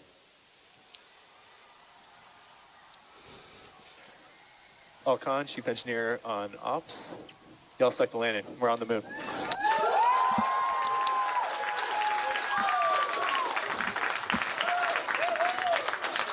Firefly Aerospace just became the first commercial company in history to complete a fully successful moon landing. Congratulations to the entire team. This is such an incredible feat for Firefly, NASA, our nation, and the world as we pave the way for a lasting lunar presence. Congratulations, Bridget. And to our Firefly. So now we're on the surface and we're standing by, as I mentioned, for that first image, which should be ready in just some moments. But Blue Ghost is on the moon for the first time. And we know that image won't be the same quality that we've seen over the course of this mission or while it was in transit. And that's because she's just getting settled in her new home and getting all of the comms and things sorted out. Teams have been working towards this moment and will continue to stand by as we anticipate that image. We also want to check back in with Tony, who's with Chris Colbert. Tony? Thank you, Nilofer. Joining me is Chris Colbert, manager for NASA's Commercial Lunar Payload Services Initiative. Chris, I mean, what a time to be alive. Woo! We did it! Congratulations, Firefly. Awesome job. That's right. Now, Chris, can you tell us why it's so important that NASA has the CLPS initiative and that we have multiple companies sending our NASA instruments to the moon? So CLPS was designed to help us learn how to go to the moon. We haven't done it in 60 years, and we're doing it a different way, utilizing commercial companies to get us there. We're using multiple commercial companies because we want to be able to fly a lot of missions relatively quickly. So we're hoping to get lower cost missions at a faster pace, and we just have proof it works. We landed on the moon almost perfectly. That's right. You know, and speaking of the moon, I guess, why the moon specifically? Like, why was that location chosen for CLPS as opposed to any other location in the universe? Well, let's start with the first part is because the moon is close. It's relatively easy to get to. We can get to it in just a few days. But it's also a key part of the Moon to Mars strategy for the agency, the Artemis program and getting humans back to the moon and on to Mars. Starting here with the smaller landers and letting us learn about the moon is a big part of what CLPS is for. You know, on that note, do you think then that CLPS could one day expand to cover other destinations like Mars? Well, what I think we're seeing here is that commercial companies are very successful. So we want to take advantage of those capabilities and the growing industrial base in the United States and the American companies, what they bring to the table to allow us to broaden our exploration. It's a key part of the Artemis strategy is to take advantage of commercial companies. And as we just proved tonight, they can do it. They can do it really well. That's right. You know, now that we have another commercial company on the moon, how does it feel to see this initiative underway and producing results? It's astounding. This is amazing. I can't say enough good words about the Firefly team. They did just such amazing work all the way through, and that was kind of a picture-perfect landing. Everything worked beautifully all the way through this mission. They knew what they were doing. They solved every problem that came in front of them. This is just an amazing feeling. It demonstrates that what NASA started with 5 years ago can work, that we can utilize these commercial companies at a fraction of our normal cost, and we can get to the moon. We've got another landing coming up in just 5 more days, and 6 more planned over the next 3 years. So we've got a lot of moons coming, and this works. That's right. I mean, you just mentioned we have another moon landing coming up very shortly. Can you tell us a little bit more about those future CLPS flights, what we can look forward to, and when? Sure. So part of what we're doing here, Nikki Fox mentioned it earlier, we're helping learn more about the moon to prepare us for taking humans back. So we're flying an increasingly complex series of instruments to the moon and demonstrations of technology to help advance our capability prior to taking the humans there, to make it safer and more productive when they do get there. We'll see those missions scattered out fairly consistently over the next 3 to 4 years as our instruments are matured and put together, and we take advantage of what we learned from these early missions. You've heard a lot today about the instruments on this mission. We'll learn from those instruments and make adjustments to the instruments we fly in the future. And you'll see those spread out over the next 2 to 3 years so that by the time we take humans back, we know a lot about the moon. That's cool. I'm very much looking forward to that. I mean, Chris, you know, thank you so much again for joining us here. Now, we'll send it back to our hostess, to Nilofer and Bridget. Thank you both, and thank you, Chris, for guiding the entire CLPS team since day one. I know it's an accomplishment, and I know that I am not alone as I express gratitude for your guidance and support over the years. We are all so grateful for you. Now, we do have something exciting that we've all been waiting for. Do you want to tease the audience a little bit more, or what do you think? Well, we have that lunar image ready. Do we? Let's go ahead and share that with the team here. All right, you're seeing it here first. Look at that view. I'm feeling a little bit emotional, and I'm feeling over the moon. Now, when I look up at the moon from down here, I will always remember this exact moment and the fact that Blue Ghost Mission 1 is in the northeast region in Mare Crisium. What an incredible sight. Bridget, can you tell us what we're looking at right now? Yeah, so this will be one of those cameras on the lunar lander. We're looking at that lunar surface, so you can see the various features of that regolith, the crater, some rocks, and that Vision navigation system did such a phenomenal job finding what looks like a relatively flat surface for us to land on. And then obviously you can see some portion of our lander in that image as well. Now, this is that low quality image we anticipated, but Firefly expects to share more imagery and insights at the upcoming news briefing. That's right. We'll get that X-band imagery, and then we'll actually also be able to get that video from landing. Now, before we get ready to wrap, what else is next for Firefly, Bridget? In the coming weeks, Firefly is scheduled to launch Lockheed Martin's LM-400 satellite on our next Alpha rocket. The Firefly team is also gearing up for our next mission to the moon in 2026, and that mission is part of another NASA CLPS task order. But this time we're going to utilize a 2-stage spacecraft configuration with Firefly's Blue Ghost lander with a stacked Elytra orbital vehicle to support operations in lunar orbit and on the far side of that moon. To learn more about the rest of Firefly's upcoming missions, you guys can always check out fireflyspace.com/missions. And I know NASA has a lot coming down the pipeline, too. What do y'all have in store for us? We do. We are busy. So CLPS continues to be an example of how NASA is enabling commercial services at the moon to support long-term lunar exploration. We have more CLPS deliveries that are planned through 2028, and the next CLPS lunar landing is coming up. Intuitive Machines' IM-2 mission is just days away to landing on the moon on March 6th at Mons Mouton, which is near the moon's south pole, which you can follow on all of our NASA channels. On top of the next moon landing, we also have a launch. We're launching 2 new NASA science missions together in the coming days. NASA's newest space telescope, SphereX, and its rideshare Punch will lift off from Vandenberg Space Force Base in California. Now, then after that, we do have the launch of Crew 10 to the International Space Station, which is targeting no earlier than March 12th, as well as the return of Crew 9 shortly after. And beyond that, there's Artemis 2, the first crewed mission of the Orion spacecraft and Space Launch System rocket, which is scheduled for no later than April 2026. Bridget, it's been a privilege to sit next to you as we go through this historic moment, and we are looking forward to that all-important data that Blue Ghost will gather from the lunar surface. So thank you so much for joining us for this joint moon landing coverage of Firefly's Blue Ghost Mission 1, which delivered 10 NASA instruments to the northeast region of the near side of the moon. And that's going to be a wrap for us tonight. We are incredibly proud of what this team has accomplished today. We want to thank you all for joining us. Be sure to tune into the joint Firefly and NASA press conference that's set to begin at 4:30 a.m. Central or 5:30 a.m. Eastern on NASA Plus and Firefly YouTube. We do plan to share our HD imagery we talked about and that descent video during that time. And we'll also provide more in-depth updates on the mission ahead.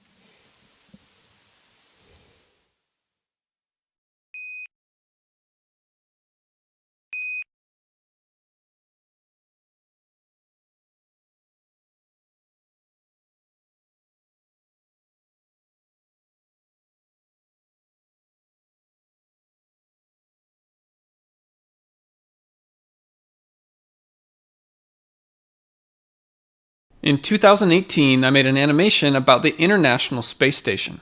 I showed all the pieces coming together, but I didn't show how it was done. These modules didn't just float together on their own, it was a lot of work.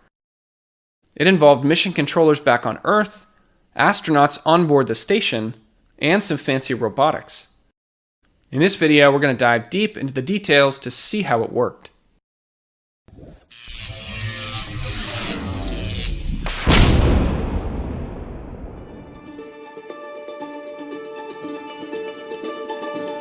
The International Space Station took over a decade to complete.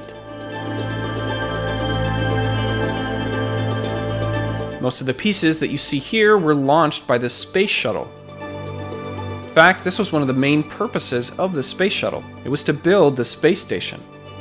We can't go over every single mission. That would take too long for this video. What I'd like to do is talk about the initial stages of the station's construction back when the ISS was really small. We'll go over just a few of the Space Shuttle missions and how these pieces were put together.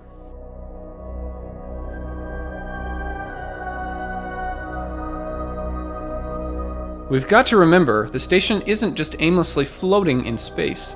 It's going incredibly fast, about 20 times the speed of sound here on Earth.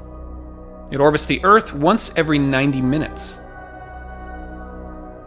Here's the front of the station. It always travels in this direction. So this is forward and aft, port and starboard, and then there's zenith pointing away from the Earth and nadir pointing towards the Earth. These terms are part of the regular vocabulary of an astronaut. We'll be using them a little bit throughout this video. This is what the completed station looks like. The only part that the astronauts can live in are the pressurized modules. When I say module, I'm referring to one of these cylindrical pieces of the space station. It has air to breathe, comfortable living conditions, and protects the astronauts from the vacuum of space. Each module has one or more berthing ports that can be connected to other parts of the station. Sometimes these are referred to as docking ports, but if we're being specific, it is a berthing port because the joining module or spacecraft must be assisted by use of a robotic arm. There are two main sections to the station. The Russian orbital segment, these are modules from Russia, and the United States orbital segment. These are modules from the United States, Europe, and Japan. You can see how the modules on each side look just a little bit different. On the US side, the modules are connected by the Common Berthing Mechanism, or CBM for short. There are two different sides to this, the active side and the passive side.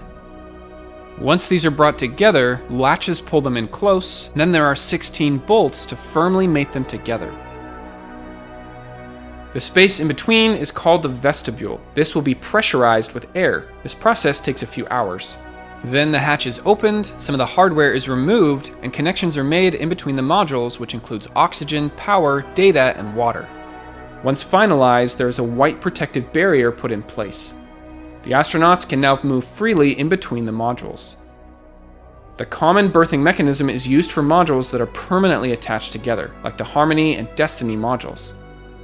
They can also be used for visiting spacecraft such as the SpaceX Cargo Dragon. The Russian side of the station uses a different docking mechanism that is not compatible with CBM. We need some way to connect to the different mechanisms. This is kind of like taking a power plug from the United States and bringing it over to Europe. It's not compatible with the wall plug. What do we need? An adapter. It's the same concept on the space station, but on a larger scale. Two different mechanisms, so we need an adapter in between.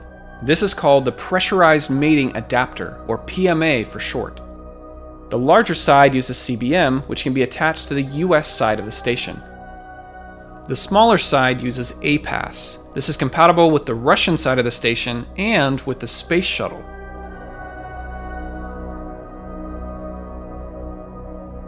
On the station today, there are 3 of these adapters. PMA-1 is permanently in place, connecting the 2 sides of the station. PMA-2 and PMA-3 were used as docking ports for the space shuttle. The smaller side, which is the side that uses APAS, was used for the space shuttle. This is how it would dock to the space station. Both of these PMAs now have yet another type of adapter placed at the end. This allows for more modern spacecraft to dock to the space station. If you'd like to see this in action, you can watch my SpaceX Crew Dragon video. I'll leave a link in the description below. Now let's take a quick look at the space shuttle. The crew spends most of their time up here in the crew compartment. Back here is the payload bay. This is where the space station modules were carried up into space. Up front here is the orbital docking system. This is the place that could dock to the International Space Station. The astronauts can also do spacewalks from out of this hatch. On the side here is the Canadarm. It's a robotic arm that is capable of moving things around in space. The arm can be controlled from inside of the space shuttle at this workstation. The space shuttle launches took place from Kennedy Space Center in Florida. Once in space, the payload bay doors were opened. They remained open for the entire time they were in space. Then it took a few days for the space shuttle to catch up with the ISS. The space shuttle is retired now, but it played a crucial role in building the space station. Let's take a look at a few of these space shuttle missions. This first mission we'll go over in a bit more detail. I want to give an idea for the timeline and how long things took. And then for the next 3 missions, we'll go over just a little bit quicker once we get the right idea. The first mission we'll talk about is STS-88 in December of 1998. And the STS stands for Space Transportation System. All shuttle missions started with these 3 letters. This was the first shuttle mission to the International Space Station. At this time, the station had only one piece. It was the Russian module Zarya orbiting the Earth all by itself. On the completed station, this is where Zarya is. And this first shuttle mission brought up the Unity module.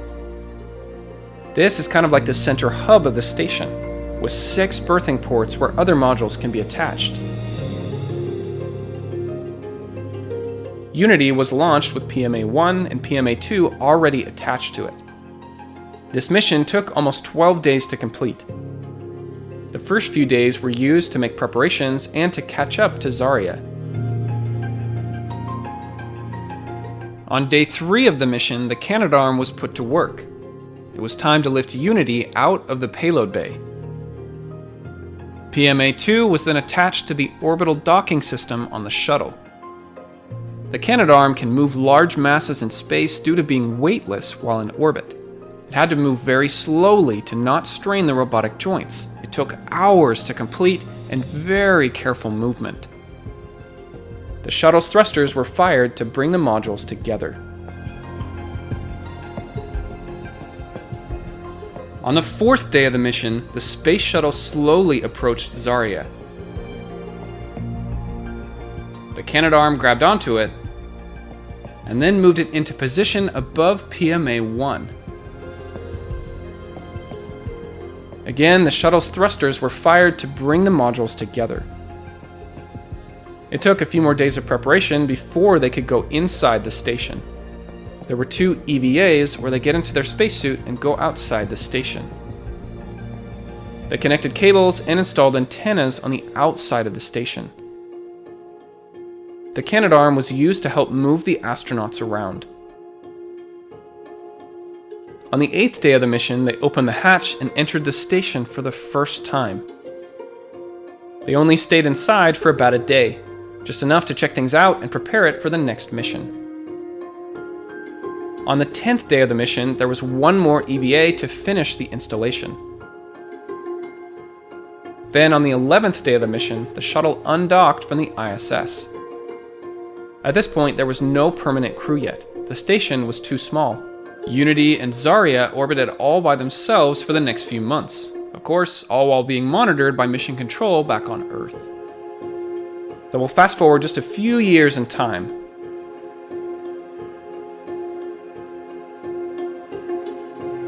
The station had a few more modules, and there were 3 crew members living on board the station. The next mission we'll talk about is STS-98 in February of 2001. So here's our completed station. Here's what it looked like right before STS-98. This mission brought up the Destiny module. STS-98 lasted for 13 days, but they were attached to the station for only 6 of those days. They docked to PMA-3 on the nadir or bottom side of the station. The Canadarm was used to grab onto PMA-2 and relocate it to the side of the Z1 truss. Then the arm was used to lift the Destiny module out of the payload bay, slowly flip it 180 degrees, and then attach it to the forward berthing port on Unity. This took hours to complete and very careful movement to make sure nothing was damaged. The next day, they opened the hatches and went inside Destiny for the first time. The US laboratory is mainly used for scientific research on board the station. PMA-2 was then relocated to the forward side of Destiny. The mission had 3 separate EVAs to connect and install items on the outside of the station.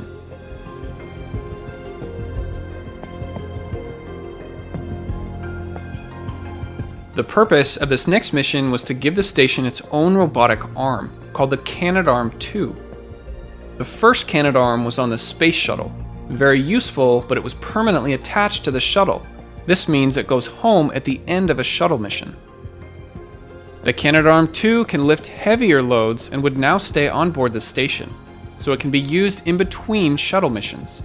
Here's an example of where you might find the Canadarm2 on the station today. The arm can attach to the station at either end. These are called latching end effectors. It attaches to anywhere on the station that has a power data grapple fixture. As you might guess, it provides power and data connection, so it can be controlled from inside the station and from mission control back on Earth if needed. These power data grapple fixtures are in many places on the outside of the station. The mission that brought up the Canadarm2 was called STS-100. It was a 12-day mission. The shuttle docked to the front of the station at PMA-2. This carried Raffaello, a multi-purpose logistics module which would be temporarily attached to the station. The second piece of cargo was the Canadarm2. It was brought to the station on board a special pallet. The shuttle's Canadarm grabbed onto the pallet and lifted it out of the payload bay, and then attached the pallet to the top of the Destiny module. It was slowly unfolded and put together by the astronauts. They also had a little help from the shuttle's Canadarm. Then the Canadarm2 was moved on its own for the first time. It was initially connected to the side of the Destiny module. At the end of the mission, the Canadarm2 was used to lift the pallet and hand it over to the shuttle's Canadarm. This was the first robotic handshake in space, sometimes referred to as the Canadian handshake, because both of these arms were built by Canada. The empty pallet was then put back into the payload bay. A few days later, the shuttle undocked from the station. the Canadarm2 was essential for constructing the rest of the space station. The last mission that I want to show in this video is STS-104. So here's the completed station, and here's what it looked like right before STS-104. This mission brought up the Quest airlock. The mission lasted for almost 13 days, once again docking to the front of the station at PMA-2. This was the first time they used the Canadarm2 to help construct the station. The Quest airlock was slowly moved into position on the starboard side of the Unity module. 2 of the astronauts were in position, ready to help install the new module.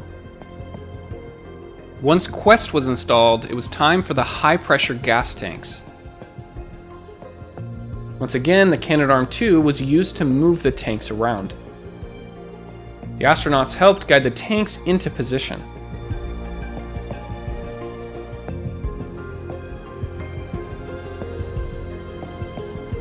Up until this point, they could only perform spacewalks from the shuttle's payload bay.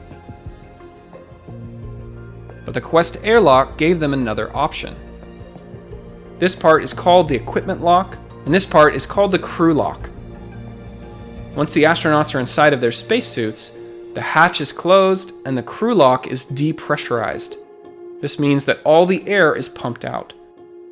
Now the airlock hatch is opened, and then the thermal cover on the outside.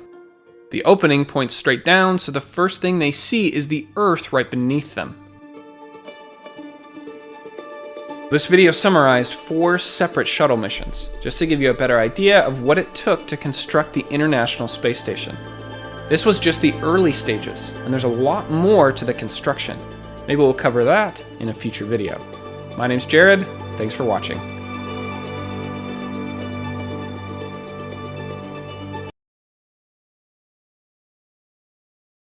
Hi, I'm Chris Ferguson of the STS-135 crew, and you're watching NASA TV. All 3 engines up and burning. 2, 1, 0, and liftoff. The final liftoff of Atlantis on the shoulders of the space shuttle. America will continue the dream. From Launch Complex 39 at the Kennedy Space Center in Florida, this is shuttle launch control at T-minus 3 hours and holding. And we're now in the final 5 hours of the countdown for the launch of the last flight of the Space Shuttle program and Space Shuttle Atlantis on STS-135. Here's our commander, Chris Ferguson. He's in the suit-up room. He's having a fit check of his helmet. Pilot Doug Hurley. This is his second trip into space. And here is Mission Specialist number 1, Sandy Magnus. This is Rex Walheim. He's our Mission Specialist number 2.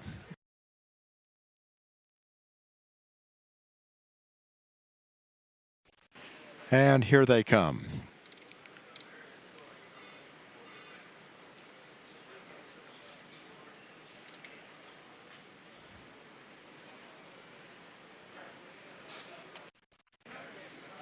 Crew going down the elevator where they'll be greeted by employees from Kennedy Space Center and members of the news media. This is the same elevator that's been used by the astronauts ever since Apollo.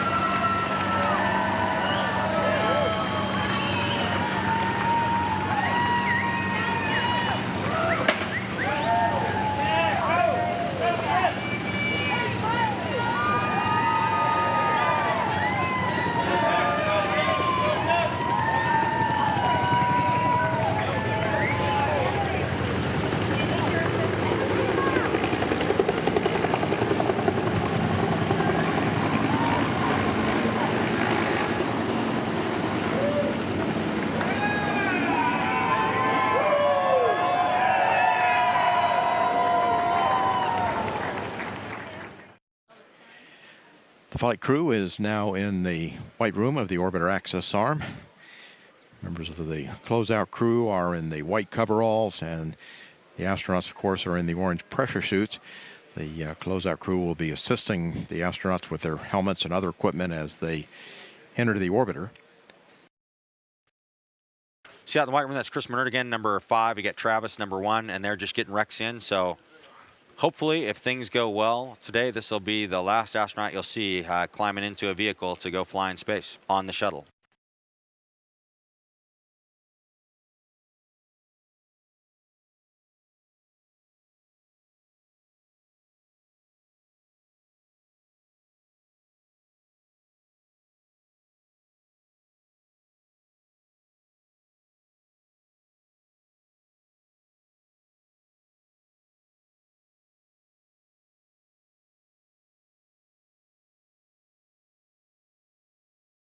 And attention all personnel, this is the NTD conducting the launch status check.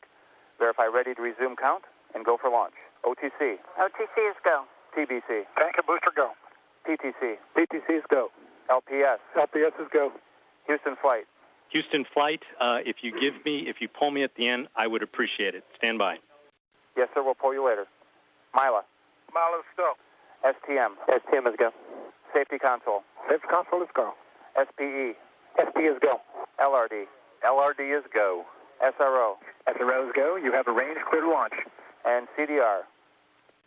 CDR is go. And Launch Director NTD, our launch team is ready to proceed with the exception of Flight, who still needs a little bit more time to make his evaluations on RTLS weather. I copy that. I'll do my poll at this time. KC Chief Processing Engineer, verify no constraints to launch. No constraints. Thank you, Steve. KC Safety and Mission Assurance. Safety and Mission Assurance is go, Mike. Thank you, Terry.